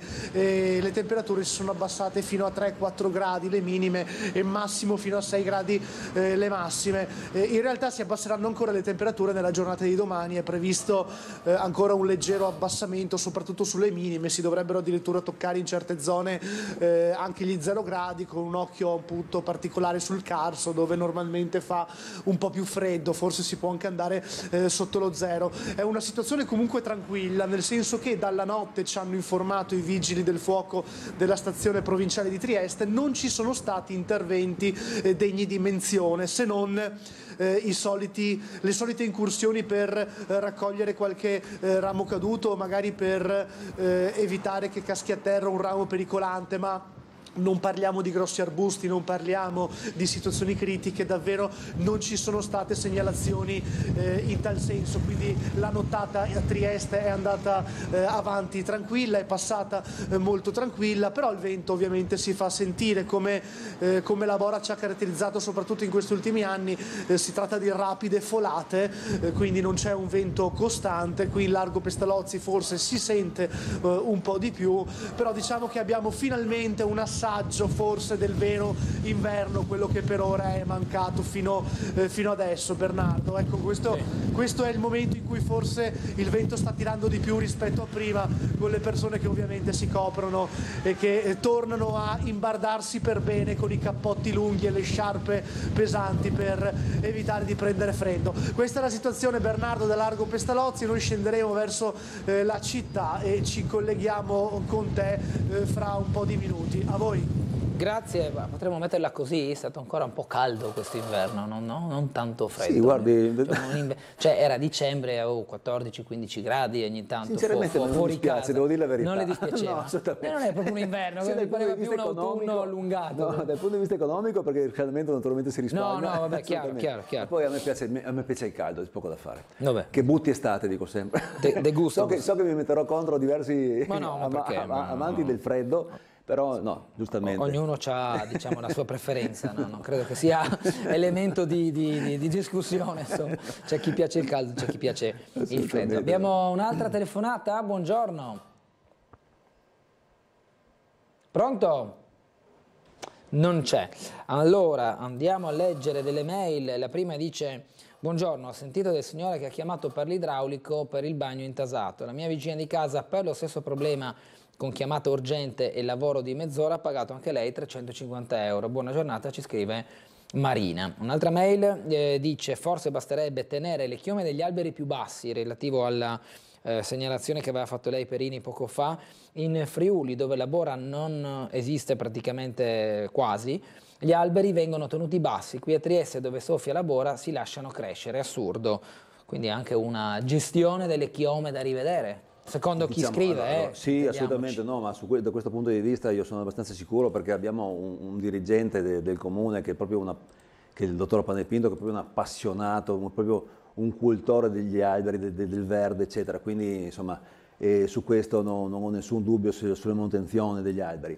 Sono alberi diversi dagli ippocastani che piantavano una volta, adesso sono delle betulle, mi sembra, o cose del genere, e hanno questo fusto un po' più affusolato, un po' più lungo, che purtroppo copre... Sì, oscura, soprattutto d'estate. Oggi, adesso quando perdono le foglie, naturalmente la visibilità e l'illuminazione è molto migliore.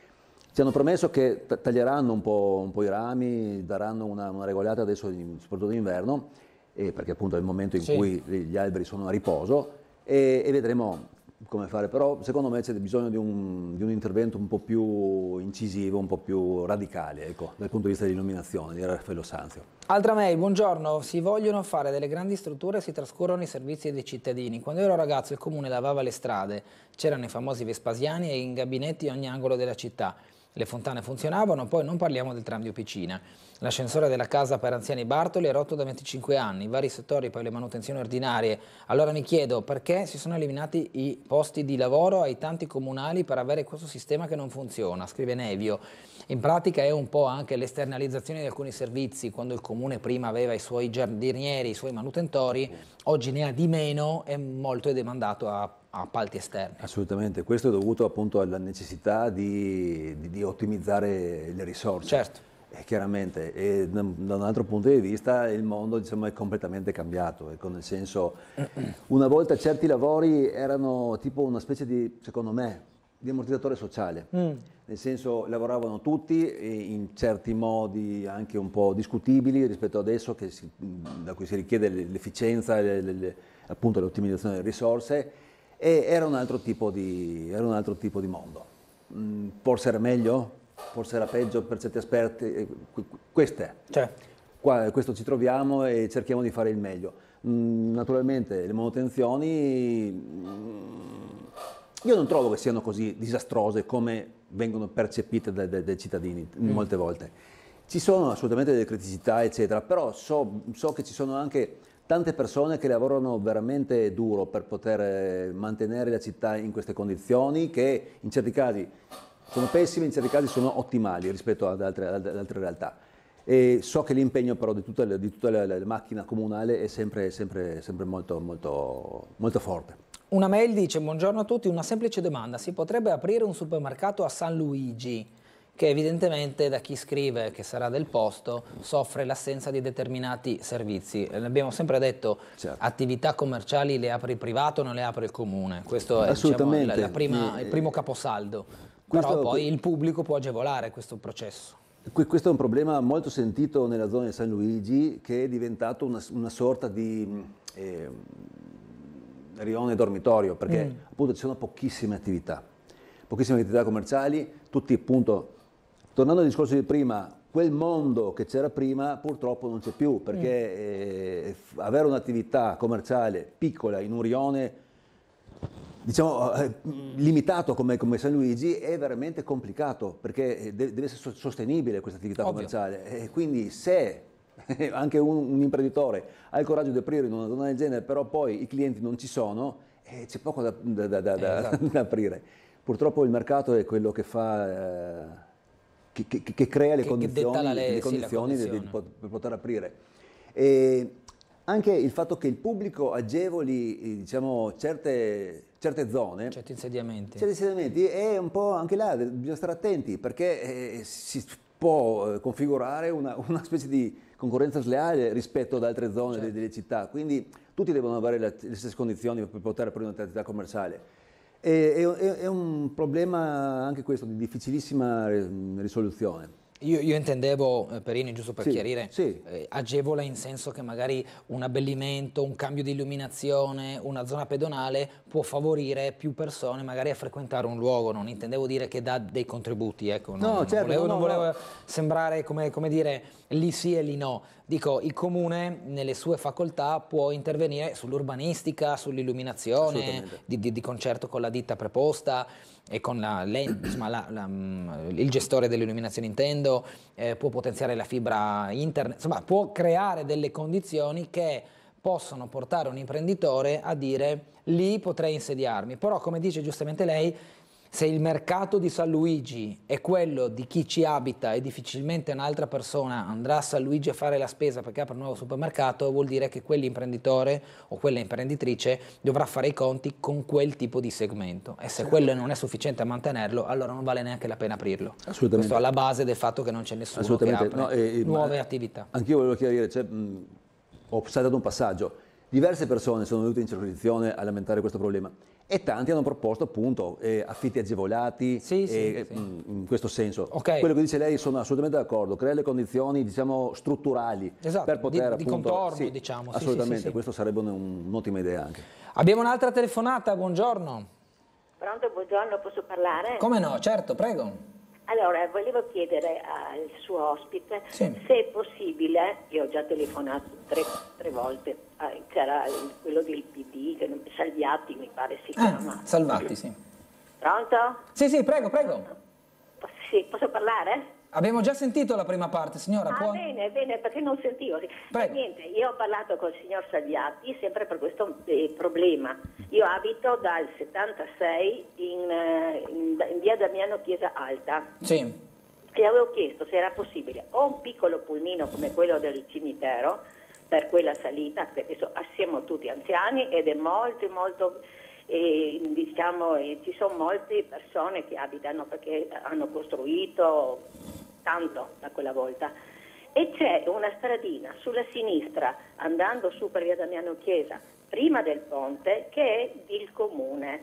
Basterebbe che mettessi, pavimenterebbero e mettessero le luci e andando per questa stradina arriviamo a Capofonte dove c'è la fermata della 12, il capolinea della 12.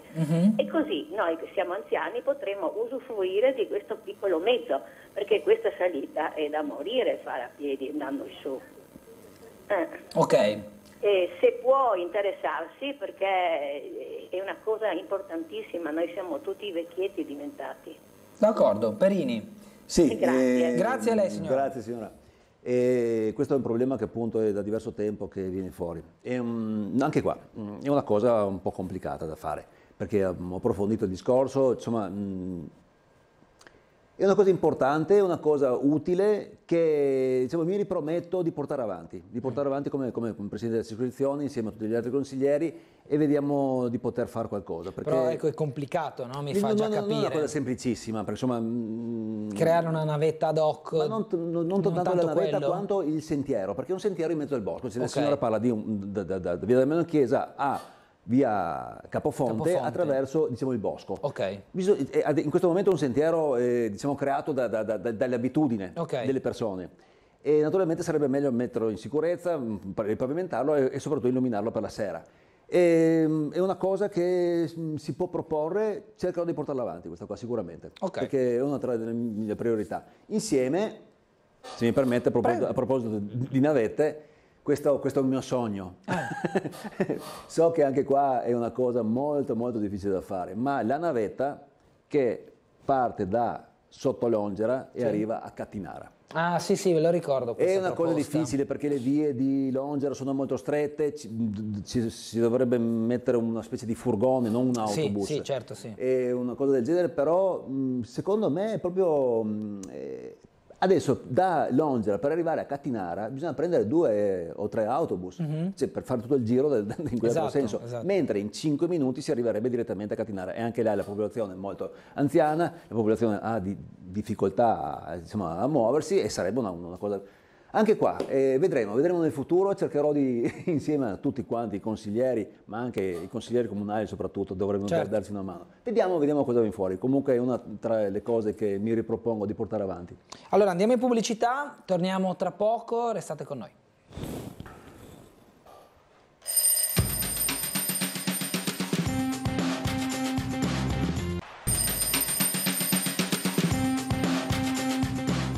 Di nuovo in vostra compagnia con Sveglia Trieste, in compagnia noi a nostra volta anche di Paolo Perini, presidente della 6ª circoscrizione, appartenente a Fratelli d'Italia. Allora, una mail ritorna sulla questione dell'illuminazione pubblica e scrive: buongiorno, in tutta la città l'illuminazione è di color giallo. Io abito dal 1965 in strada per Longera, che è buia. Non sarebbe utile cambiare le lampade con altre di color bianco e così in tutta la città? Grazie, firmato Serena. Perini. Sì, credo che appunto l'appalto per l'illuminazione pubblica sia ancora almeno per un po', diciamo, a carico dell'ERA, della Cegas, insomma, di queste cose qua. E naturalmente hanno dei piani diciamo, di rinnovo del parco illuminazione pluriennali. Ho visto che in diverse parti della città hanno sostituito le lampade a ioduri non mi ricordo come si chiamano, sono quelle gialle, hanno una caratteristica particolare, con quelle LED, sia come per risparmio dell'energia elettrica, ma anche per appunto migliorare l'illuminazione. Credo che ci siano dei piani dove prendono diverse zone. Quindi che progressivamente sarà coperta tutta la città. Penso proprio di sì. Forse non la parte del centro dove magari c'è meno l'esigenza, non lo so onestamente. Sì, forse più che altro proprio... mi baso Perini sul gusto del sindaco, che ha sempre detto che l'indirizzo che il comune ha dato anche al gestore del servizio era quello di questa luce gialla, almeno sulle rive, che richiama un'atmosfera più suggestiva. Poi sono gusti, come prima parlavamo, chi piace l'inverno, chi piace l'estate. Certo, però magari insomma nell'ambito del centro cittadino capisco, perché insomma comunque diciamo, fa parte della storicità, diciamo, della città, quindi mettere le luci LED in una zona storica diciamo un po' cozza, diciamo, cozzano i due stili. Nelle periferie o nelle zone più moderne credo che sia più efficace. Le faccio una domanda che è più una mia curiosità. Che lei sappia, un po' in tutto il territorio della sesta circoscrizione, si sono visti turisti? Perché li vediamo spesso nelle vie del centro, sappiamo degli alberghi che comunque si trovano un po' dovunque, ma concentrati principalmente nella zona centrale della città, ce ne sono stati tanti e quindi anche la Federalberghi ci ha detto molto positiva per adesso la stagione, diciamo, festiva e tutto, ma nelle zone meno centrali, non mi piace chiamarle per forza periferie, nelle zone meno centrali, come può essere San Giovanni, come può essere Chiadino, c'è stata la percezione che il turista visita la città e non solo il centro città? Secondo lei? Guardi, posso dire questo, naturalmente attrazioni particolari a San Giovanni o Chiadino, Melaro non ce ne sono, quindi il turista difficilmente viene a fare un giro, ma anche qua ho qualcosa da dire dopo. Vabbè. Però naturalmente ho visto molti turisti soggiornare nei bed and breakfast, che sono appunto proprio vicino a casa mia, ce n'è uno, io abito a San Giovanni tra l'altro. E ho visto turisti, diversi turisti scaricare le valigie, eccetera, quindi un ritorno, diciamo, anche nelle zone meno centrali c'è.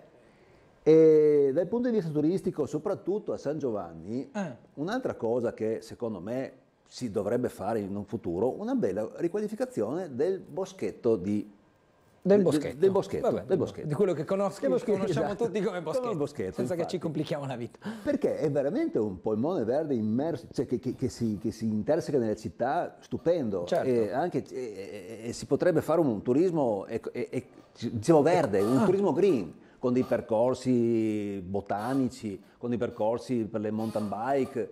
Quello sarebbe una cosa veramente interessante secondo me da sviluppare e da portare avanti, però un discorso turistico. Proprio. Quindi lei, con poche parole, me lo vede, scusi se uso melo, lo vede un po' abbandonato il boschetto? Diciamo... cioè non abbandonato, ma... come dire, rutinario, diciamo, cioè non c'è nulla di nuovo. Non esprime il massimo delle potenzialità che un parco urbano così strettamente coinvolto con la città potrebbe avere. Perché un parco come questo difficilmente si trova nelle città di tutta Europa. Veramente noi non ci rendiamo conto alle volte di avere delle unicità, diciamo. Le diamo per scontate. Sì, le diamo per scontate, sì. Vero. Ed è anche bello, scusi, è anche bello perché siamo abituati a vivere nel bello noi qua a Trieste. Quindi fa parte del contesto. Abbiamo Gianluca Paladin che da Largo Pestalozzi si è spostato al Molo Audace, quindi da un punto ventoso all'altro. Gianluca, di nuovo a te.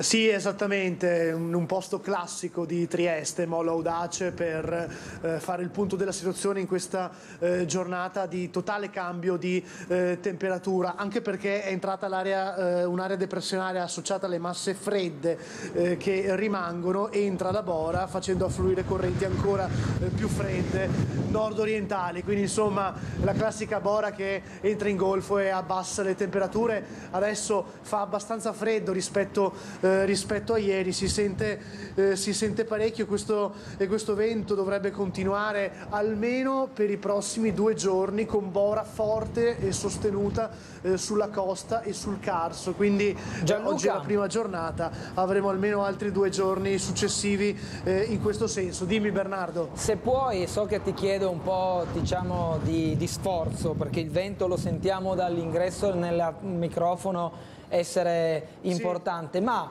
se puoi andare verso la cima del molo, possiamo far vedere come dopo i danni della mareggiata quel tratto sia stato, mi pare, completamente riparato. I masegni che erano saltati. Allora infatti adesso andiamo verso la cima del molo, adesso proseguiamo. Tra l'altro volevo raccontare anche questo, si apre un tema che riguarda il freddo, che è quello delle persone senza tetto che vivono all'aperto. Tu avevi realizzato, Bernardo, quella bella intervista di quel signore, no? Fuori dalla sede dell'INPS che insomma è una situazione di disagio importante. Poi ci sono i migranti del Silos, quindi si apre un tema davvero cruciale, cioè il freddo, perché con giornate come queste, che noi andiamo a fare i punti della situazione in varie zone della città e ci lamentiamo per qualche refolo, qualche raffica di bora, bisogna pensare che c'è purtroppo tanta gente che deve attrezzarsi per vivere al meglio e soprattutto evitare di avere situazioni sgradevoli e pericolose, perché il freddo, lo abbiamo raccontato purtroppo molte volte, crea proprio delle condizioni drammatiche per tutte quelle persone che non hanno un tetto sopra la testa, motivo per cui, Bernardo, fra poco ci rivedremo al Silos di Trieste, dove faremo un collegamento anche da là dentro per mostrare un po' la situazione e vedere se le persone all'interno si sono attrezzate in qualche modo. Andando avanti Bernardo, aiutami anche tu, visto che hai ben in testa ciò che io adesso andrò a mostrare. Mi pare di aver capito che era rimasta danneggiata, no? La parte finale, sì, proprio la punta del molo, per quanto concerne la mareggiata. Allora lì stiamo andando, tra l'altro c'è una vista davvero su... Tra l'altro Bernardo c'è una vista davvero suggestiva, perché in fondo si vedono le montagne anche un po' innevate. Insomma, è veramente un colpo d'occhio magnifico quello che regala il Molo Audace quando arriviamo qui. Mareggiate, altro disastro che ha caratterizzato purtroppo le nostre cronache, soprattutto per Barcola, dove la linea costiera è stata letteralmente distrutta. Gianluca, abbiamo visto i danni, li abbiamo raccontati. Dimmi Bernardo. Mentre tu raggiungi la punta del molo, noi ascoltiamo una telefonata. Buongiorno, a chi è in linea? Buongiorno. Prego. Volevo sapere soltanto chi è quel deputato, non so come si dice, per la circoscrizione per il Valmaura. Ce ne sono diversi, c'è la circoscrizione, la 7ª, che si occupa del territorio di Valmaura, Borgo San Sergio. Ma chi è? No, ce ne sono... Perché qua non si vede nessuno. No, ce ne sono più di uno, c'è un consiglio circoscrizionale, saranno una decina. 20 consiglieri, compresa il presidente. Il presidente Palutan, se non sbaglio. Esatto, sì. Sono una ventina, signora, ne inviteremo qualcuno se può essere. Perché qua rompono anche muretti per strada. Io non conosco nessuno che venisse qua a vedere, sa? Ok. Guardi, non c'è nessun problema a chiedere a qualcuno della circoscrizione, dei vari partiti, delle varie liste, di poter essere presente qua. Se hanno piacere ci possono raccontare meglio le vicende del territorio, così può anche eventualmente sottoporre alcune domande. Nei prossimi giorni, signora. Anche il signore lì, vostro? Credo che nulla vieti di poter fare una domanda, al massimo sarà dopo sua cura dialogare con i colleghi del suo partito della circoscrizione di riferimento. No, perché volevo sapere, dopo San Sergio ce n'è uno, allora noi qua non sappiamo chi abbiamo. Signora, provi a dirmi il suo problema, così magari appunto contatto i colleghi della 7ª circoscrizione, dei Fratelli d'Italia, vediamo se riusciamo ad aiutarla. Sì, perché siamo tutti per cui lo volevo sapere, per parlare con qualcuno. Sì, ma c'è qualcosa di specifico che vuole dirci già oggi? Sì, perché nei garage, allora, se si deposano delle cose, una sopra l'altra, perché è come se sarebbe non so, insomma, hanno cominciato a mettere delle cose che non sono normali, hanno dei gruppi di scovazze, diciamo in italiano, ecco. È tutto pieno, non so cosa dire, non so che rivolgermi. Cioè, vede rifiuti sparpagliati vicino a casa sua? Nei garage, sì. Nei garage, ok. Che noi abbiamo.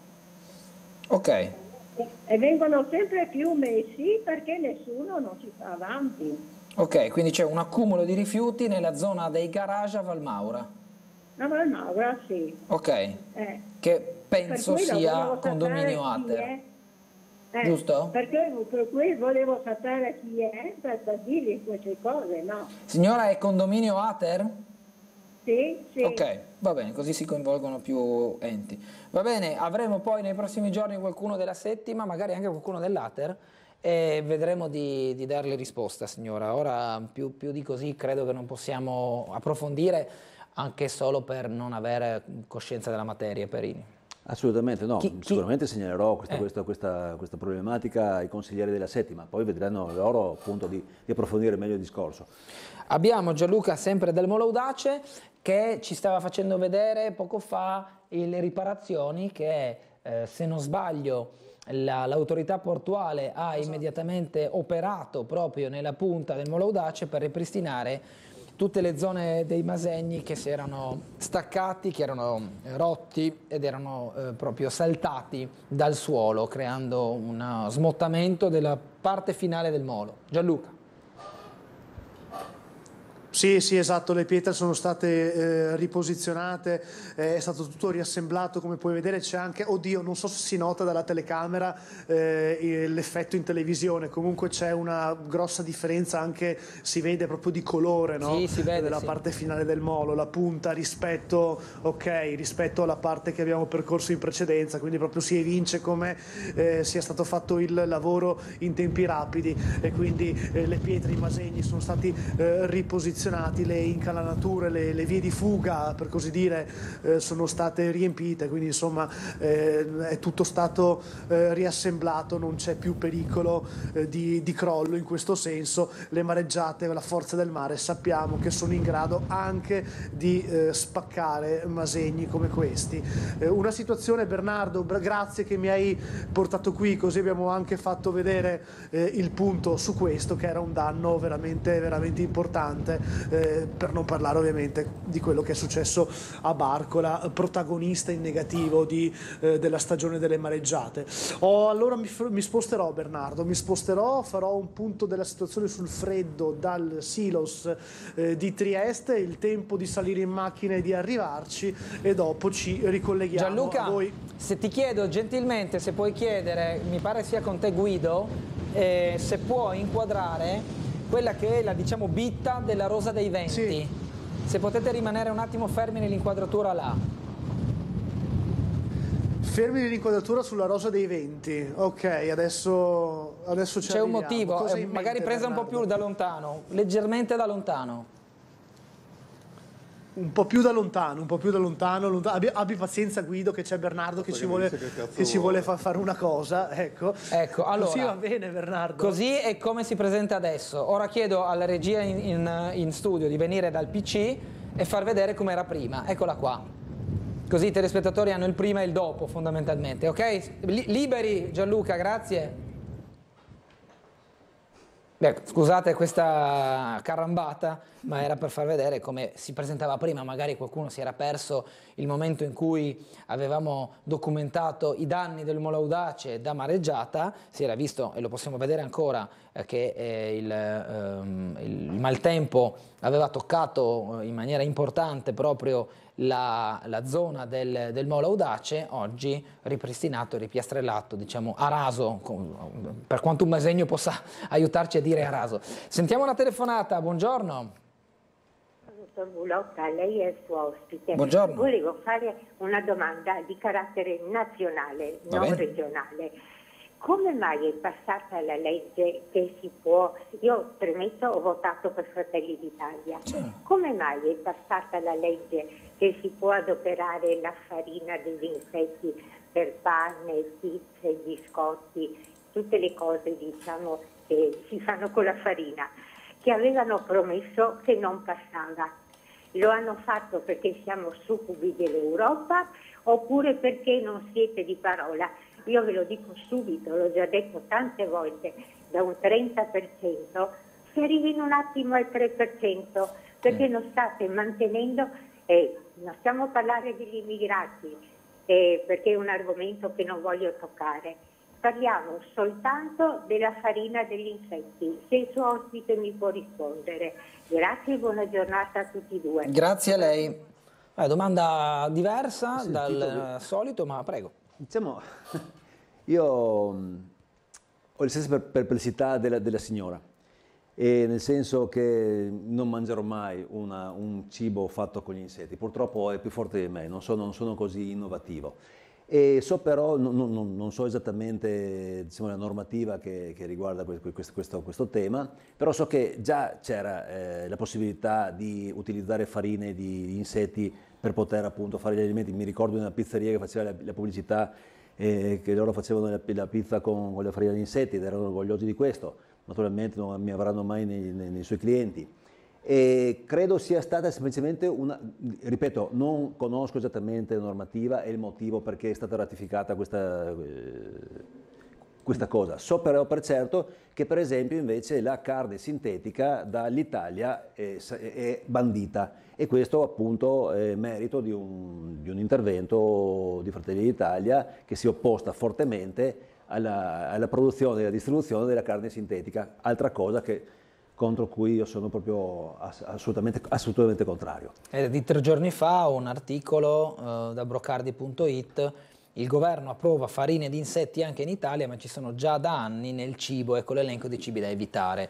Poi, insomma, alcuni sono derivati fondamentalmente, non sono veri e propri alimenti direttamente da insetti, ma magari di parti dell'alimento che sono derivati da. Ma comunque, tant'è che comunque c'è stata l'approvazione in Gazzetta Ufficiale di 4 decreti che regolano l'etichettatura di alimenti che contengono farine di grilli o larve di insetto, e questo è stato deciso, come detto. Probabilmente è un atto dovuto che è partito diciamo, da qualche anno fa, da altri governi e da altre forze politiche.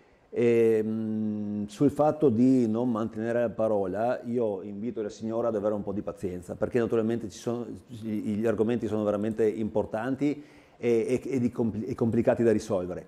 Io aspetterei fine legislatura per decidere se continuare a dare fiducia a Fratelli d'Italia o meno. E io ho molta fiducia sia nel nostro Presidente che in tutti quanti i deputati al governo nazionale, e so l'impegno e la passione che ci mettono per portare avanti le nostre idee.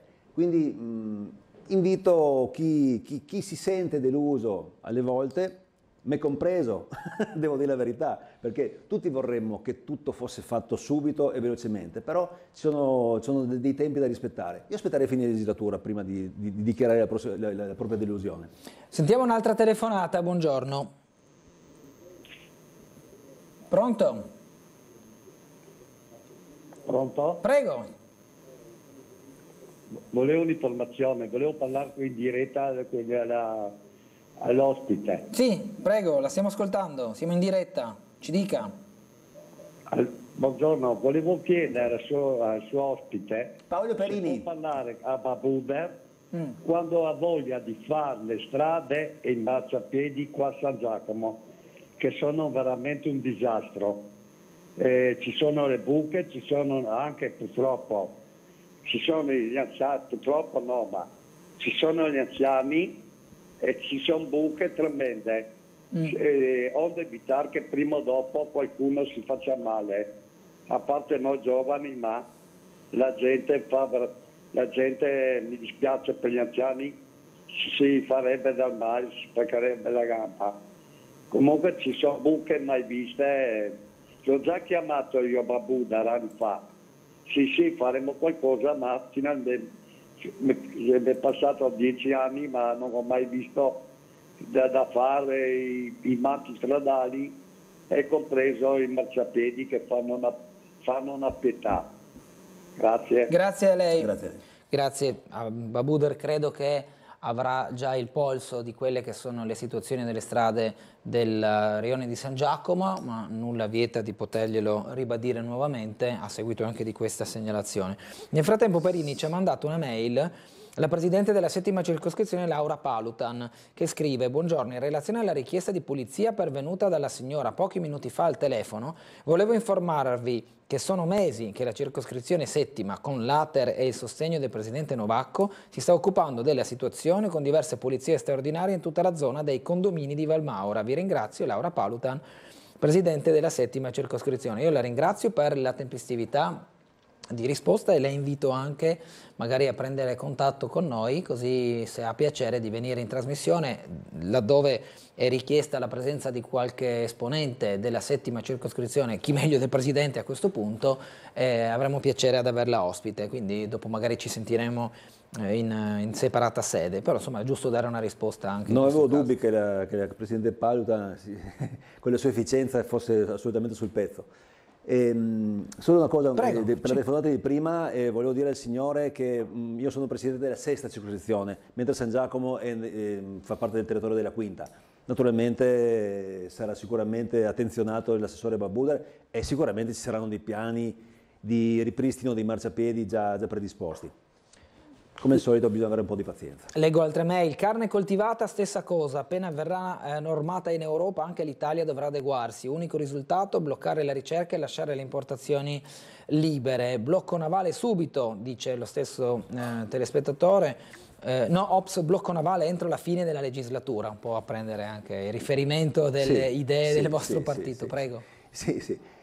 Sicuramente. Proprio ieri ho sentito la versione completa della conferenza stampa della nostra Presidente Giorgia Meloni e ho capito benissimo. Cioè, allora, il blocco navale sicuramente è stata una cosa detta in campagna elettorale che lei potrebbe aver tranquillamente perseguito per poter avere un risultato elettorale immediato. Un po' come hanno fatto altri suoi predecessori, diciamo, nelle scorse legislature. E invece probabilmente trovandosi in quella situazione ha capito, e io sono contento di questo, che, come parlavamo prima, l'immigrazione non è uno spot pubblicitario, uno spot elettorale, è una cosa veramente, come dire, che condiziona le nostre vite e i nostri stati. Quindi il fatto di essere andata ad cercare di incidere strutturalmente nel fenomeno dell'immigrazione, io lo trovo una cosa molto più intelligente e molto più responsabile dal punto di vista di un capo di governo.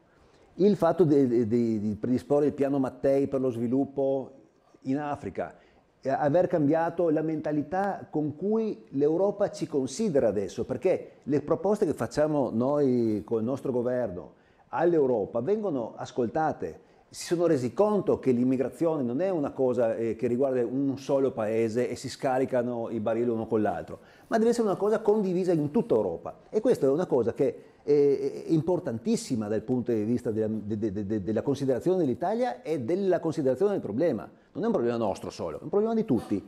E questo cambio di rotta è stato, come dire, fortemente voluto e portato avanti dalla nostra Presidente. Quindi Sì, si poteva fare il blocco navale, rispettare, però io sono più contento di questa cosa qua, perché deve essere una cosa strutturale e non il solito spot. Sono le 9, io saluto e ringrazio Paolo Perini, presidente della 6ª circoscrizione, per essere stato con noi. Una buona giornata e un buon lavoro. Grazie a voi, grazie a tutti, spero di vedervi presto. A presto dunque, noi ci fermiamo per la pubblicità e ci vediamo tra qualche minuto.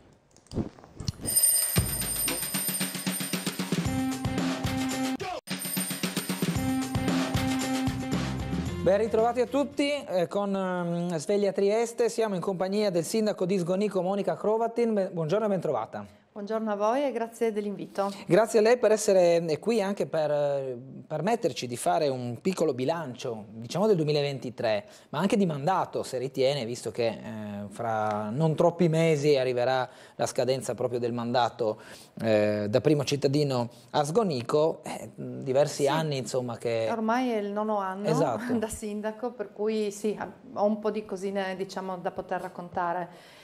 E devo dire che complessivamente, al di là del Covid, che ovviamente ha un po' bloccato l'operatività di tutto il paese e non solo.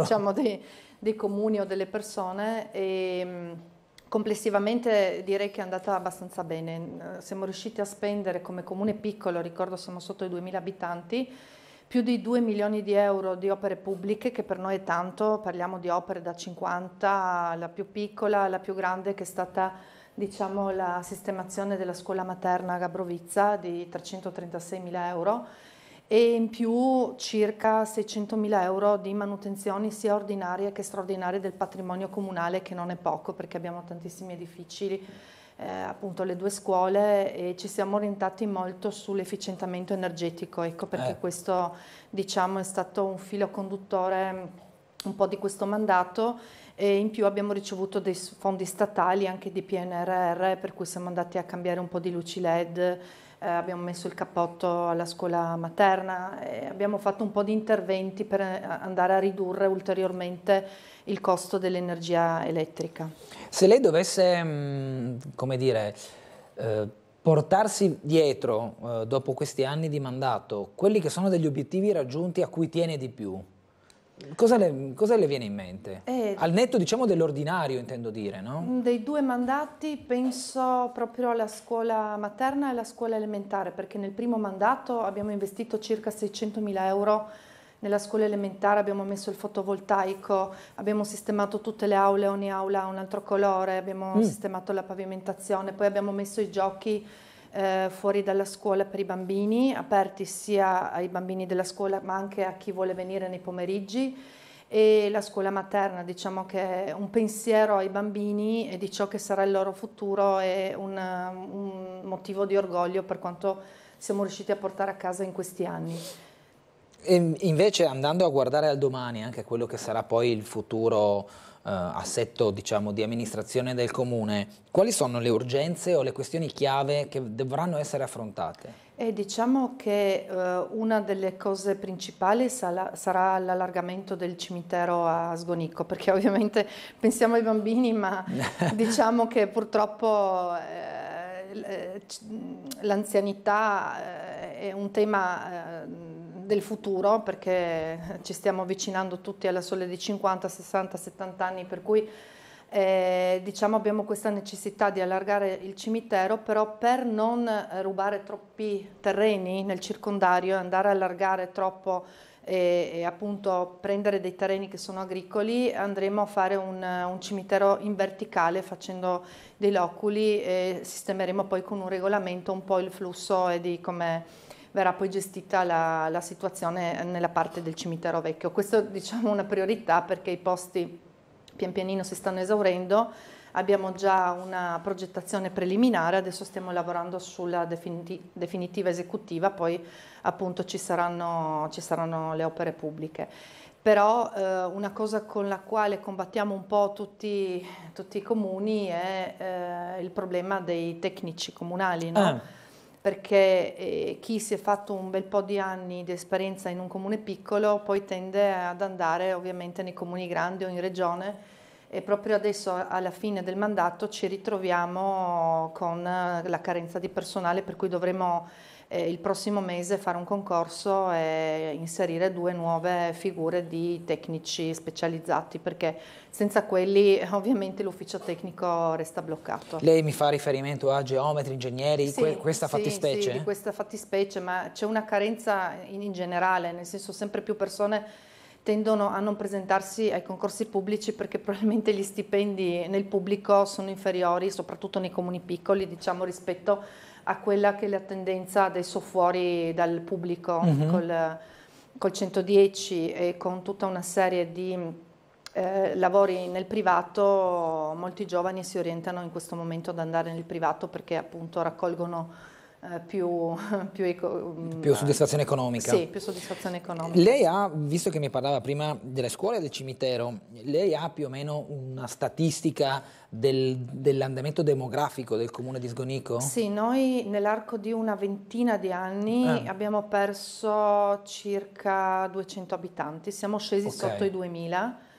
È un trend che è simile a quello di Trieste, perché se rapportiamo noi siamo sui 2000, Trieste 200.000, esatto. Per cui la percentuale con le dovute proporzioni è quella. Sì, quello che diciamo fa un po' più riflettere è la natalità che sta scendendo di molto, perché noi facciamo gli ultimi anni, abbiamo istituito gli incontri con i diciottenni e con i neonati, con le famiglie dei neonati, anche per conoscerci, perché effettivamente sul nostro territorio si sono insediate molte famiglie nuove, per cui mi fa piacere conoscere, diciamo, i nuclei familiari che si sono insediati anche recentemente, e abbiamo notato che se sui diciottenni andiamo, non so, dai 18 ai 24 diciottenni negli ultimi anni, i neonati sono 8/9, per cui si è più che dimezzato nell'arco di 20 anni la natalità nel nostro comune. Ecco. Ho capito. Allora, abbiamo una telefonata che andiamo ad ascoltare. Buongiorno. Pronto? Sì, buongiorno, prego. Buongiorno, tanti auguri a Tele4 e a tutti i cittadini di Trieste. Grazie anche di Sgonico. Volevo dire, la signora mi pare che sia la sindaca di Sgonico. Esatto, Sgonico, esatto. Sì. Come? Sì, esatto, giusto. Esatto, allora, benissimo. Complimenti per la sindaca, perché anche le donne si sanno da fare. Certo. Perché in Italia due si sposano oggi e dopo una settimana preparano il coltello di cucina e accoltellarsi. E invece io voglio darlo per esempio, abbiamo fatto 50 anni di matrimonio con la moglie, 50 anni di matrimonio, pur avendo io un mestiere, io sono poliziotto della penitenziaria, e quindi ho fatto 40 anni di servizio. Certo. E non è facile in quell'ambiente. Ecco. Adesso volevo dire, la conferenza del ministro, la prima ministra del governo Meloni, Meloni, giusto, e nessuno dei giornalisti gli ha chiesto: ma come va la sanità? No, nessuno gliel'ha chiesto. Io non lo so se lei si è accorta che la sanità è a rotoli, perché io il mio medico di famiglia è morto i primi di agosto. Io a tutt'oggi ho un medico che non viene a casa, io non esco di casa. E quindi cosa serve il mio medico? Mi ha assegnato 2, o il primo mi ha assegnato, il secondo la stessa cosa, ma non viene nessuno a casa. Quindi l'ammalato, se non l'ammalato arriva ad andare in ambulatorio dal medico, e il medico dovrebbe venire dall'ammalato. Mi pare una cosa semplice, no? Nessuno pensa a queste cose qua.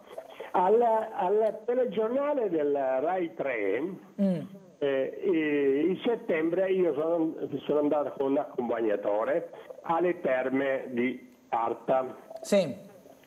Alla fine io ero convinto che c'era una dottoressa che adesso non mi ricordo il nome esattamente come si chiamava, e ho detto alla signora dell'albergo, dico, ma la dottoressa c'è? Sì, ma 2 anni fa è andata in pensione. E se l'assessore alla sanità con il presidente della regione, che sono il loro compito, per cui sono stati eletti, e occuparsi della sanità, come di tante altre cose, non ci sta, che ci stanno a fare? Cosa ci stanno a fare? Prima il primo mandato aveva tre incarichi l'assessore alla sanità, alla protezione civile. La protezione civile, giusto, benissimo, mi ha aiutato, grazie. Poi era vicepresidente della regione, poi era assessore alla sanità. Esatto. Ma quando li facevo questi tre incarichi? Lui non dormiva mai la notte allora. Con la sanità sicuramente ci ha avuto il suo da fare. Ok, le facciamo rispondere il sindaco allora. E quando aveva il tempo di firmare un foglio di carta? Mai. Belle domande. Non si è occupato della sanità assolutamente ed è stato anche confermato alla nuova giunta. Basta, sta nuova giunta potesse andare a casa di corsa. Grazie. Andare a casa. Grazie. Abbiamo un tema molto importante da trattare, che è quello della sanità, come ha detto questo telespettatore, che sicuramente non è un argomento che esce oggi, ma che è il cui andamento lo stiamo seguendo con una connotazione che i cittadini come questo lamentano molto spesso di progressiva negatività nel corso del tempo. Sindaco, per quanto concerne anche il rapporto medici di medicina generale e cittadinanza, abbiamo visto come tanti territori soffrono questo trend a ribasso. Allora, se devo parlare per il mio comune, siamo sufficientemente fortunati perché in questo momento ci sono ben 4 medici di medicina generale presenti e diciamo anche efficaci perché appunto vanno nelle case, eccetera. Però il comune limitrofo è stato senza un medico di base per tantissimo tempo, per cui il problema c'è. Leggevo, se non sbaglio oggi c'era proprio un articolo che c'è un 15% di popolazione residente nel Friuli Venezia Giulia che è senza medico di base, esatto. È una cifra veramente enorme, parliamo di almeno 130 medici che mancano. E si è creato, penso, questo vulnus perché tantissimi medici sono stati presi in servizio negli anni 70, adesso stanno andando praticamente tutti contemporaneamente in pensione e con i numeri chiusi diciamo c'è effettivamente una carenza proprio effettiva di medici e questo comporta anche un aggravio nei pronto soccorso. Ovvio. Perché se tu non hai un punto di riferimento sul territorio va da sé che vai anche per una cosa non importante al pronto soccorso perché non hai appunto qualcuno con cui discuterne. È una tematica molto difficile e diciamo a Trieste hanno tagliato 2 distretti, prima ne avevamo 4, in questo momento ci ritroviamo con 2 distretti in tra virgolette costruzione. Stiamo un po' seguendo questa cosa perché cambia non poco per i cittadini residenti anche sul Carso, perché ovvio. Poi il punto di riferimento nostro che prima era Roiano inizia a diventare Valmaura, certo. Diciamo che anche a livello di chilometri, sì. Di automezzi eccetera inizia a essere un pensiero non da poco. Abbiamo avuto delle rassicurazioni rispetto anche alle case di comunità, che vi sarà una casa di comunità sul territorio carsolino, dovrebbe essere a Aurisina, però se mancano gli infermieri, perché c'è una carenza anche di quelli di almeno 400 unità, voglio dire, creiamo delle scatole vuote, dei contenitori vuoti e chi ci mettiamo dentro? La questione del personale sì. È preminente. Allora, dobbiamo andare in pubblicità, ci rivediamo tra poco, quindi breve pausa di qualche minuto.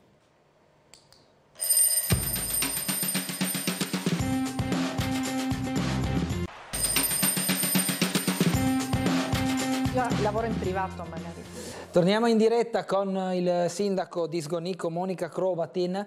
Abbiamo trattato, seppur in parte, l'argomento della sanità dopo la telefonata di un telespettatore che lamentava, da un lato, il sistema generale della sanità, se la intendiamo come sistema regionale, e dall'altro anche la carenza sui territori di personale, medici di medicina generale, infermieri nei distretti e negli ambulatori, se non negli ospedali addirittura, che dicevamo anche in pubblicità forse sta venendo sempre un po' meno l'idea del lavoro pubblico, che sia in sanità o sia nei comuni, come diceva lei prima, che con l'assenza di alcune figure.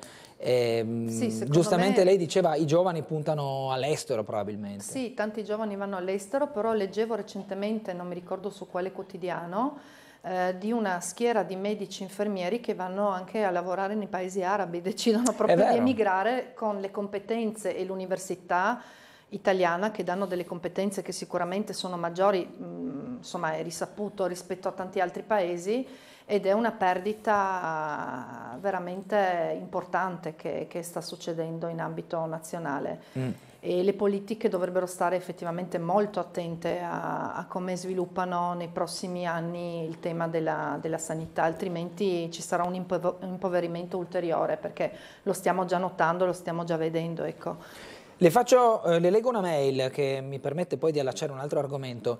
La mail dice: buongiorno, vorrei chiedere alla sindaca di Sgonico qual è il suo pensiero rispetto all'idea, spesso paventata da alcuni politici triestini, che Trieste possa diventare città metropolitana. La vede come un'opportunità oppure un limite per i comuni limitrofi piccoli come quello che lei amministra? Grazie per l'attenzione, ci scrive Luca. Ma guardi, la città metropolitana se ne parla ormai già, penso sia un leitmotiv da decenni. In realtà quello che manca secondo me e che sembra verrà ripristinata è un ente intermedio che può essere la provincia, diciamocelo. Oppure anche prima la provincia era stata soppressa, però avevamo un tavolo di confronto, i 6 sindaci in provincia, sul tema delle strade, delle scuole, eccetera, no? In questo momento c'è il nulla, gli ultimi 3-4 anni non ci incontriamo tra sindaci su queste tematiche di area vasta, diciamo.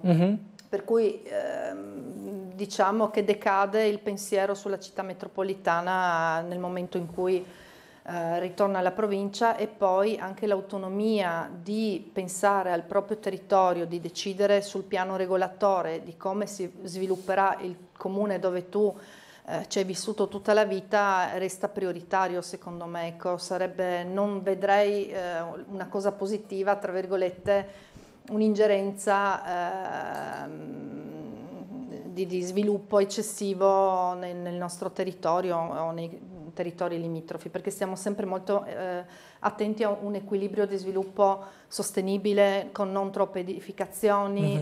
Le aree commerciali, artigianali sono ben circoscritte, sono quelle, e si cerca di lavorare su quello. Ecco, la mia domanda allacciata a questa era proprio sulle province. La vede come un ritorno dei contorni positivi oppure... diciamo che oppure no? Avendo così poche tematiche residuali la provincia, perché se resta la viabilità, restano le scuole superiori, tanto valeva che ci incontrassimo tra sindaci e come facevamo, discutevamo sullo sviluppo di rotonde, di viabilità tra comuni, di cose del trasporto pubblico eventualmente anche, no? Perché abbiamo aree, io ho una frazione nel mio comune e da anni che si chiede un autobus della linea pubblica, e ho una frazione dove non va neanche un autobus alla stazione di Prosecco. Tra l'altro ci sono tantissime aziende importanti con centinaia di dipendenti, e chi non ha il mezzo proprio si sposta fino a Prosecco, ma poi attraversa la strada, che è molto pericolosa. Per quello chiedevamo alla Regione da tanto tempo di istituire una linea, ma purtroppo ad oggi non abbiamo avuto riscontri, diciamo. La futura provincia sarà, diciamo, presidente, consiglio e assemblea dei sindaci, se non sbaglio. No, ho letto... Sarà diversa? Sì, comunque con assessori propri. Ok. Ecco, sì. Quindi non ci sarà quel dialogo fra sindaci che lei mi stava dicendo prima? No, quello suppongo che verrà, diciamo, a decadere, ecco, come idea. Che era un po' la base dell'UTI. Sì. Che non ha funzionato. Non ha funzionato, aveva delle positività, certamente il confronto tra sindaci era ultra necessario, perché conosciamo benissimo i nostri territori, non che prima magari i consiglieri provinciali non li conoscessero, lungi da me dire una cosa del genere, però sei molto più attivo e proattivo nell'immediato, diciamo, no? Se ci sarà un interlocutore intermedio tra comuni e regione, ben venga comunque, ecco, perché abbiamo necessità di confrontarci. Allora andiamo da Gianluca Paladin, che si trova nuovamente all'interno del Silos, quindi si apre anche il grosso argomento dell'immigrazione, della rotta balcanica e anche l'emergenza freddo a questo punto, come avevo capito dal collegamento precedente. Gianluca. Sì, grazie Bernardo, buongiorno a te, buongiorno anche al sindaco Monica Grovatin. Allora, siamo al Silos, come abbiamo annunciato poco fa, e la situazione che si apre dinanzi ai nostri occhi la conosciamo, ma adesso col tema freddo è più drammatica, perché davvero qui si sente sia l'umidità che il freddo che sta entrando, e le persone giustamente devono provare a ripararsi. Non c'è molto movimento in questo momento all'interno del Silos, qualcuno va, qualcuno entra, qualcuno esce per recuperare magari qualcosa. Come vedete sono riusciti a ottenere dei giubbotti, ad avere un modo di coprirsi per far fronte a questo freddo. Chiedo a una persona se magari parla inglese. Hello, do you speak English? No? It's so cold right now, yes? No? No. You don't speak English? No, I don't. Ok. Sultan, come stai Sultan? Ecco, siamo con Sultan, Bernardo. Sultan, siamo in diretta sulla televisione. Siamo con Sultan. Come 3 giorni adesso cominciare vento, problema sì. C'è il freddo, no? Sì, tanto freddo. Persone come dormire. Ieri notte vedere come così. Tenda. Il vento muove la tenda. Sì. Ma siete riusciti a prendere dei giubbotti, a coprirvi? Chi ve li ha dati questi? Una ditta come Caritas, anche altra ditta, la piazza. Ogni giorno loro ieri dato le scarpe, altri strumenti, anche mangiare. Quindi avete delle persone che vi portano sia da mangiare, ma che vi aiutano anche con i vestiti, insomma. Sì. Loro tutto dato ieri notte. Adesso quanti siete qua dentro? Come 150? 150. Perché settimana scorsa persone hanno cambiato, certo. Si è dato il campo. Come fate a dormire con questo freddo? Avete delle coperte? Avete qualcosa? Un giorno loro dare coperta. Un giorno loro dare coperte. Io ripreso coperte. Come vento appena vedi che la nostra zona. Sì. Infatti facciamo anche vedere il vento, Bernardo, vedi, muove le tende e scoperchia i punti di copertura che hanno creato le persone. Sultan, praticamente quando c'è il vento forte vola tutto via. Sì? No. Cosa devo dare? E quindi insomma si apre un tema, Bernardo, che è quello del freddo, molto, molto drammatico, perché vedi, quella è la zona dove Sultan aveva creato la sua scuola per insegnare l'italiano alle persone che arrivano qua. Chiaramente Sultan, anche con questo tempo, in questo inverno, riesce ad andare avanti con le tue lezioni di italiano? Un problema per vento, anche loro non dare, come si chiama, questi per mettere qualcosa per studenti, freddo. Sì, per ripararvi. Sì. Allora andiamo un po' avanti, Sultan, non so se vuoi venire con me e aiutarmi. Andiamo un po' avanti, facciamo vedere. Guarda Bernardo, una vera e propria tendopoli dove le persone, alcuni stanno ancora dormendo all'interno, fa molto freddo, quindi ci si scalda il più possibile e praticamente il vento crea una sorta di giro costante di aria dentro il Silos, tutto si muove, ovviamente i vestiti che sono appesi su di questi, si vede l'effetto della bora che entra anche al Silos. Ora i migranti che sono qua dentro stanno uscendo per andare a prendere cibo, vestiti, per fare un giro e poi torneranno qui. Il tema di doversi fare da mangiare, di accendere i fuochi con questo vento può anche essere pericoloso in certi casi. Ti ricordi Bernardo, l'avevi mostrato proprio tu, che salgono anche al piano superiore per staccare pezzi di legno per poter poi bruciare qualcosa e fare il fuoco che serve poi per scaldare, per mangiare.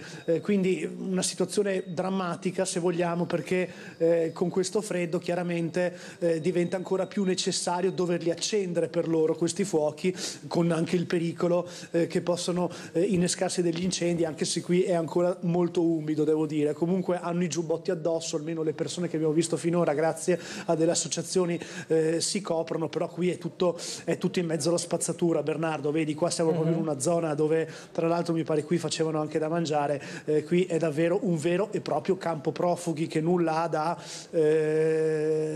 differenziarsi rispetto ai grandi campi profughi che vediamo in altre zone dell'Europa, penso per esempio ai Balcani. Quindi è chiaro che comunque un colpo d'occhio nel centro di Trieste non indifferente. Andiamo ancora un po' oltre, vi restituisco la linea fra poco perché voglio farvi vedere, qui si stanno anche un po' svegliando tutti. Adesso le persone iniziano a... Ciao, buongiorno. Parli italiano? No, English? It's so cold right now, yes? Yes. Okay. This outside problem. No toilet, no water. No toilet, non ci sono bagni. Dove vanno i bagni? No water, no... Non c'è acqua. Non c'è quello mio. No problem. This one, Bangladesh... when you have to go in the bathroom? Bathroom only school. This one outside. Outside, fuori quindi. Yes, outside. Okay. This clothes, have you got this jacket because someone... Yes, jacket outside give me Italy people. Okay. This one only. Gli hanno portato delle giacche da fuori le varie associazioni. Yes. Very good Italy people, very good. Very good Italy people. Very good. Okay. Very good. Vi aiutano. Yes. Someone help you. Yeah, many help. Yeah. But now you have cold. It's so cold with the wind. Because this stay, everybody people have many problems. I think I'm going to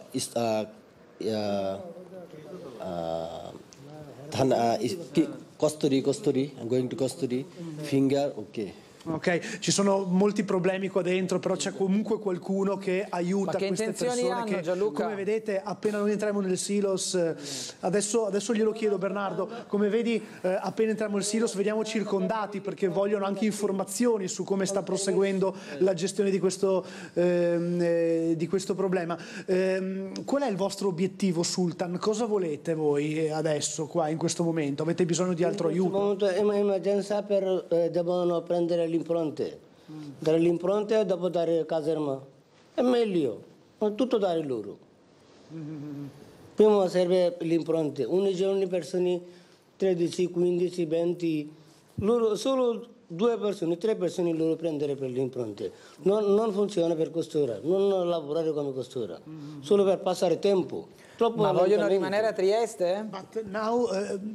But do you want to stay here, remain here in Trieste, or do you want to go in another part of Europe, for example? No. You want to stay here? Here water very problem.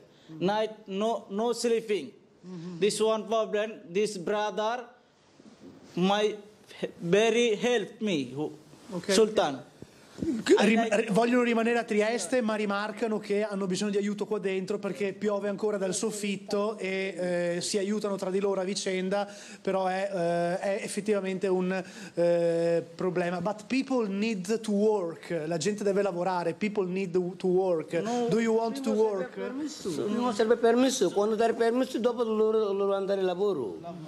Yes. Devono aspettare per permesso. Aspettano il permesso per poi poter andare a lavorare. Ovviamente abbiamo visto anche gli ultimi controlli della questura operati qua dentro proprio per vagliare la posizione amministrativa delle persone, quasi tutti in regola con la richiesta d'asilo o di protezione internazionale. Chi non lo è viene invitato a formalizzare in questura.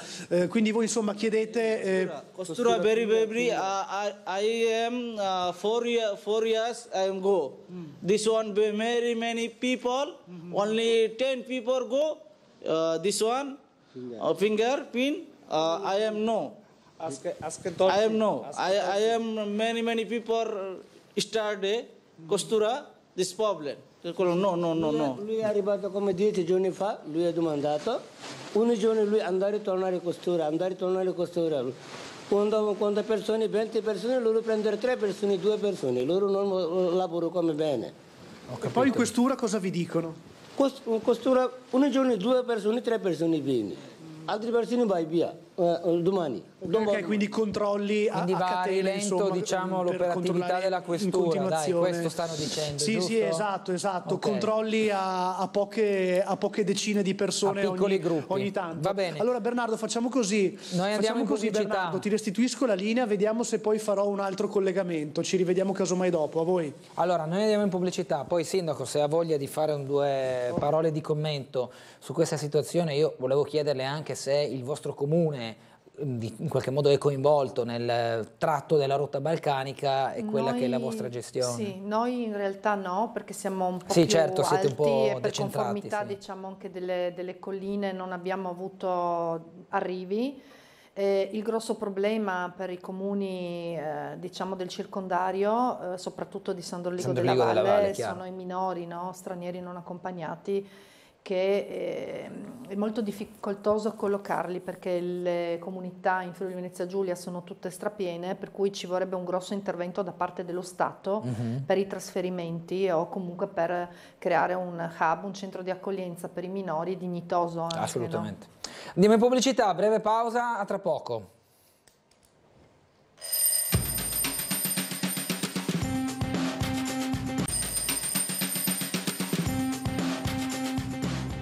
Torniamo in diretta con Sveglia Trieste in compagnia del sindaco di Sgonico Monica Crovatin, con noi in studio Gianluca Paladin dal Silos. Breve nuovo collegamento con Gianluca, poi torniamo a parlare delle questioni che riguardano Sgonico con il sindaco Crovatin. Gianluca, prego.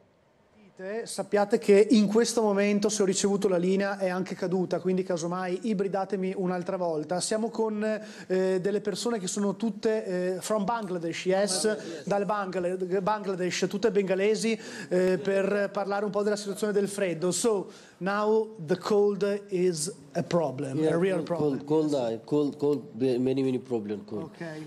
But I think today, tomorrow, going to Kostara, don't finger if, many problems because first one help, go to Kostura, finger, brother, okay, please, okay. brother. Traduco, I translate, ok? Traduco per quello che mi hanno appena detto. Allora, il problema è anche questo: loro hanno freddo ma vogliono anche lavorare e vogliono appunto cambiare la loro condizione. Vengono chiamati in questura, vengono prese le impronte e poi casomai vengono indirizzati con altre disposizioni, magari verso un'occupazione, oppure tornano qua, oppure insomma ricevono il foglio di permesso per rimanere.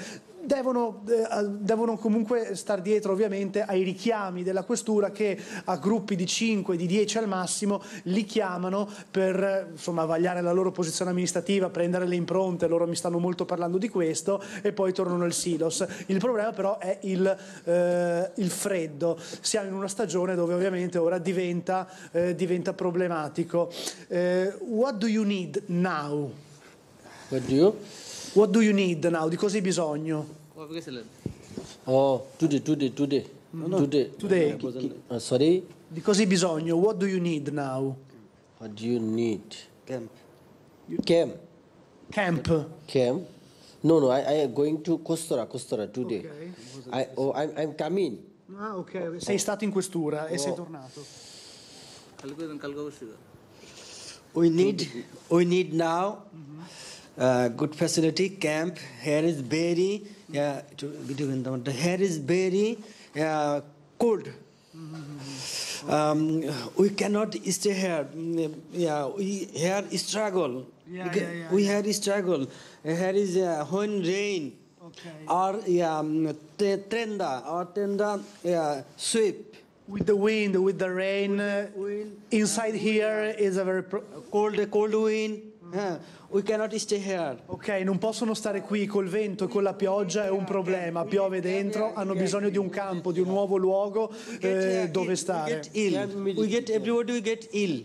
Si stanno ammalando, sì. Hanno bisogno di un nuovo luogo dove stare, si stanno ammalando, non possono più stare qui, hanno freddo, stanno tremando e questo chiedono sostanzialmente, che qualcuno gli dia una mano, anche in tal senso gli dia una prospettiva per il futuro, cioè dove andare adesso. adesso. Questo è il punto della situazione, non è facilissimo intenderci perché masticando inglese, ma insomma non è molto facile, ma siamo riusciti comunque a intendere ovviamente quello di cui hanno bisogno. Io li ringrazio anche perché sono stati molto cordiali, devo dire, appena entri nel silos e vieni circondato, perché loro per primi chiedono informazioni su quello che può succedere, su come possono migliorare la loro vita. Questa è la situazione del silos. Bernardo, grazie per il tempo che mi hai concesso, ti restituisco la linea. Grazie Gianluca. Sindaco, può essere, come ha detto altre volte il suo collega Roberto Di Piazza,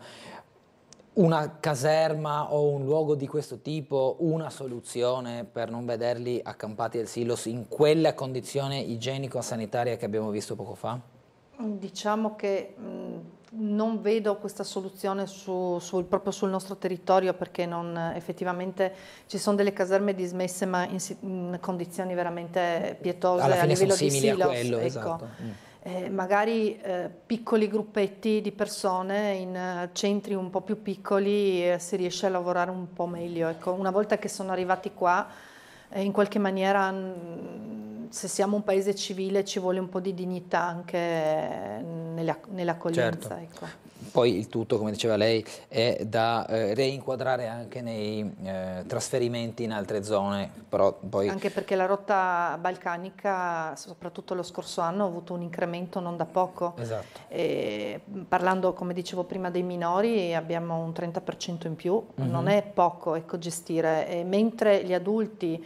per gli adulti il compito è dello Stato, per i minori ovviamente è dei comuni, pertanto la mole di lavoro dei servizi sociali dei comuni è cresciuta molto negli ultimi anni e non viene neanche in qualche maniera rimborsata, perché comunque operano i nostri assistenti sociali. No? Certo.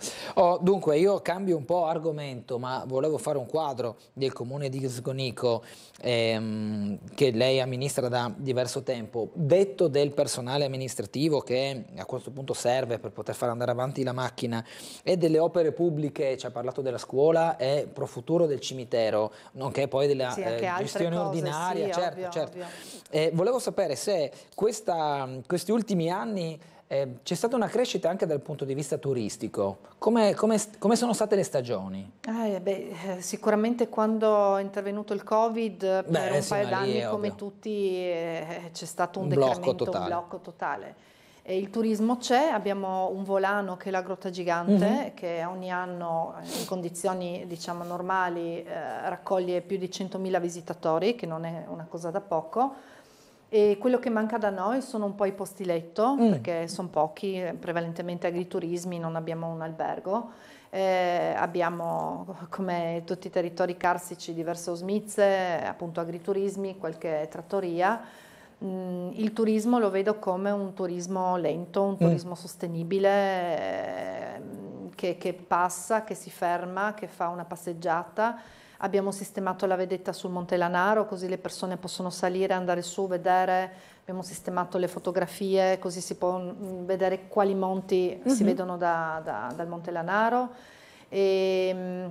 Diciamo che abbiamo prestato anche il nostro territorio a diverse manifestazioni sportive di livello anche nazionale, perché abbiamo avuto la Trieste Atletica che ha fatto le gare internazionali e nazionali, abbiamo avuto recentemente anche una gara del Triveneto di motocross a Borgo Grotta Gigante, perché abbiamo questo terreno che ben si presta a tutta una serie di attività sportive, e lo sport è anche un volano economico, perché quando si spostano, che siano ragazzi che siano adulti, poi portano con sé accompagnatori, pubblico eccetera, pertanto si punta anche molto sullo sport da noi.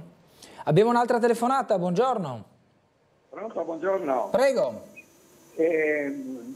Voi forse conosco due famiglie di anziani che non può permettersi di avere il perché noi lo sappiamo.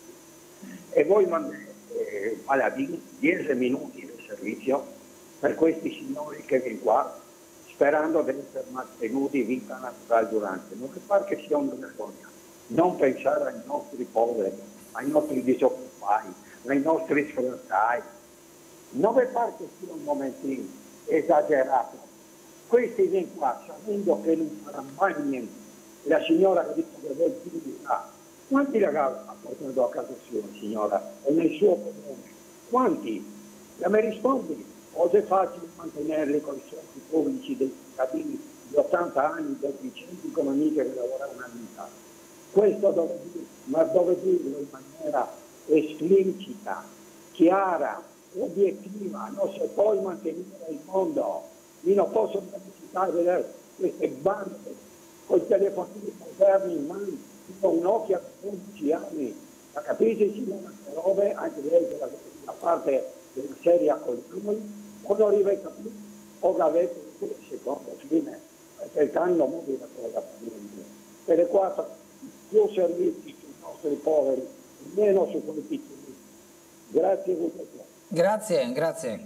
Non ho capito tutto, ma buona parte. Sì, qualcosa ho capito anch'io, la cosa che chiedeva il Signore, no? Di queste persone che arrivano, anch'io sono d'accordo che non possono essere mantenute a vita natural durante e che eventualmente, se ne hanno diritto, devono assolutamente fare un percorso e poi, se ritengono di restare nel nostro paese, comportarsi in maniera adeguata e lavorare. Voglio ricordare che il governo quest'anno ha aperto delle quote nuove di arrivi dall'estero per migranti, lavoratori, perché solo nel nord-est sembra che manchino circa 500.000 figure lavorative che non ci sono, sia nelle fabbriche che anche tecnici e operatori di varia natura, per cui diciamo che il lavoro nel nord-est sembra, almeno da quello che sono le statistiche, da quello che si legge dai giornali, ci sarebbe, bisognerebbe riqualificarsi per certi mestieri che stanno scomparendo anche.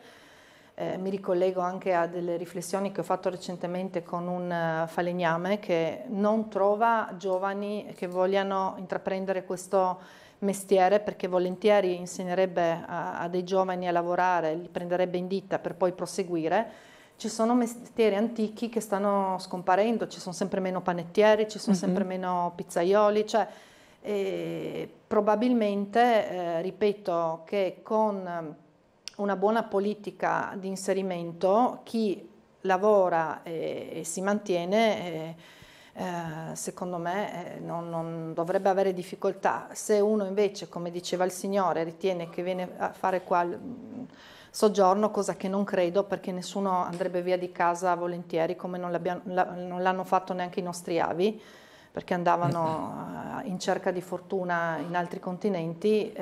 Credo che appunto bisognerebbe dare una dignità a ciascuna persona, a ciascun individuo. Ancora una telefonata, buongiorno. Silvia. Prego. Buongiorno. Scusatemi, interloquisco un secondo con la persona che ha chiamato prima. Sì? Io vorrei sapere quanti di queste persone che la pensano così hanno preso in casa degli italiani poveri e li hanno sfamati, perché dicono quanti vi prendete in casa voi immigrati, e io volevo chiedere appunto quanti se ne prendono loro di italiani poveri. Non mi risulta, ecco. Chi aiuta gli immigrati di solito aiuta anche gli italiani, non guarda in faccia a nessuno, aiuta chi ha bisogno, perché nasce così, con un cuore generoso e con una mentalità aperta. Ecco, io sinceramente sono senza parole per quello che ho visto, ma insomma si sa, avevo anche visto di persona, e naturalmente se vengono trattati male i medici, gli infermieri, i professori, la parte diciamo più utile, proprio uso questa parola, indispensabile del paese, figuriamoci come vengono trattati i poveri. Ma noi poveri, quelli del Silos, tutti i poveri sono stati trattati male, vengono ignorati completamente. È iniziata questa cosa non adesso, ma in questo momento veramente è all'esasperazione, cioè sembra quasi che nascere poveri cioè era meglio non nascere, ecco. Mi sembra di vedere questo tipo di filosofia. Niente, non ho altro da dire, sono basita, basta. Buongiorno. Grazie. E complimenti alla signora sindaca. Grazie. Molto brava. Grazie. Grazie signora, grazie della telefonata. Io volevo tornare su un argomento, quello di prima. Non voglio tirarla, come si dice, nel ghiaccio, ma il comune di Sgonico, lei più che altro, sindaco Crovatin, come vede l'idea della cabinovia, attenzione, declinata, come abbiamo detto prima, a quella che è la valorizzazione del Carso con un collegamento praticamente dedicato? Certo, non si va all'interno del corso, ma alla porta, cioè Opicina. È un'idea che anche vista dall'ottica di chi vive a Sgonico ha un senso oppure no? Allora, io lo domando a lei, ovviamente sì, non a tutti i cittadini di Sgonico, no. però... Diciamo, non voglio entrare nel merito di scelte amministrative di altri comuni, posso parlare da cittadina, a mio avviso non vedo molto senso in questa nuova, diciamo, struttura mobile che ci sarà. Vedo invece un bel po' di danno sulla natura. Ecco. Noi abbiamo avuto grosse difficoltà a far passare un piano regolatore che ampliava le aree agricole, perché siamo all'interno di Natura 2000, SIG, ZPS, tutte zone, diciamo, a protezione speciale, e poi magari dall'altro lato si riesce a fare una struttura del genere. Però ripeto, sono scelte amministrative di altri comuni.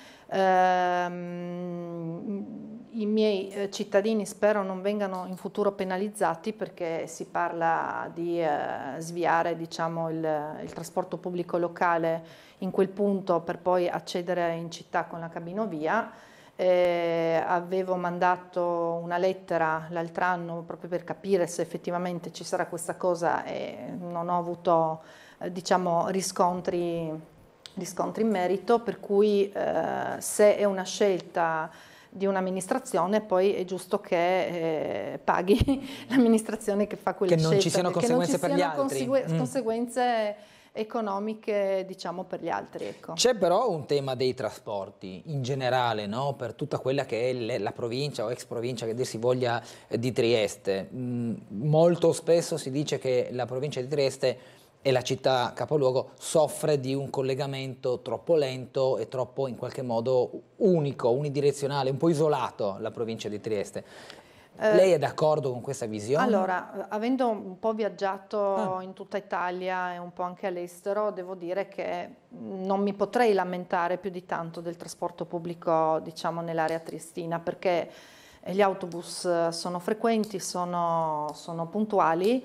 Secondo me mancano dei collegamenti sull'altipiano, nelle zone, diciamo, periferiche, perché è un collegamento fatto dalle zone verso il centro città, diciamo, manca un collegamento fra di loro, a cintura, sì, a okay. cintura, diciamo. Questo forse sarebbe una cosa che potrebbe essere migliorabile, però se penso invece al tratto Sgonico-Trieste, ovviamente tutti vorrebbero avere un autobus ogni mezz'ora, ma ci rendiamo conto anche che l'utenza non è così numerosa, però a parte quella frazione che dicevo prima, la stazione di Prosecco, che è proprio senza il trasporto pubblico locale, o residenti che non hanno la possibilità di andare a scuola o al lavoro con il trasporto pubblico, per il resto diciamo che c'è una copertura abbastanza sì, non mi lamenterei, tutto è migliorabile, anche con i soldini, diciamo, tutto sarebbe migliorabile. Le leggo una mail che fa un po' l'eco a quanto diceva lei prima. Sono un ragazzo giovane di 23 anni, ho studiato per un mestiere che sta sparendo, ho lavorato come orafo, ma non ci sono posti di lavoro in Friuli Venezia Giulia. La mail si chiude qui, però ci fa riflettere in qualche modo. Ci fa riflettere, no? Ovvio. Ok, andiamo a sentire un'altra telefonata. Buongiorno. Buongiorno. Buongiorno. Prego. Buongiorno, io sono Francesco. Sì. Io vorrei dire alla sindaca, per l'amor di Dio, vabbè, ma come amministrano i nostri soldi? Chi? Pronto? Sì. Come amministrano i nostri soldi chi?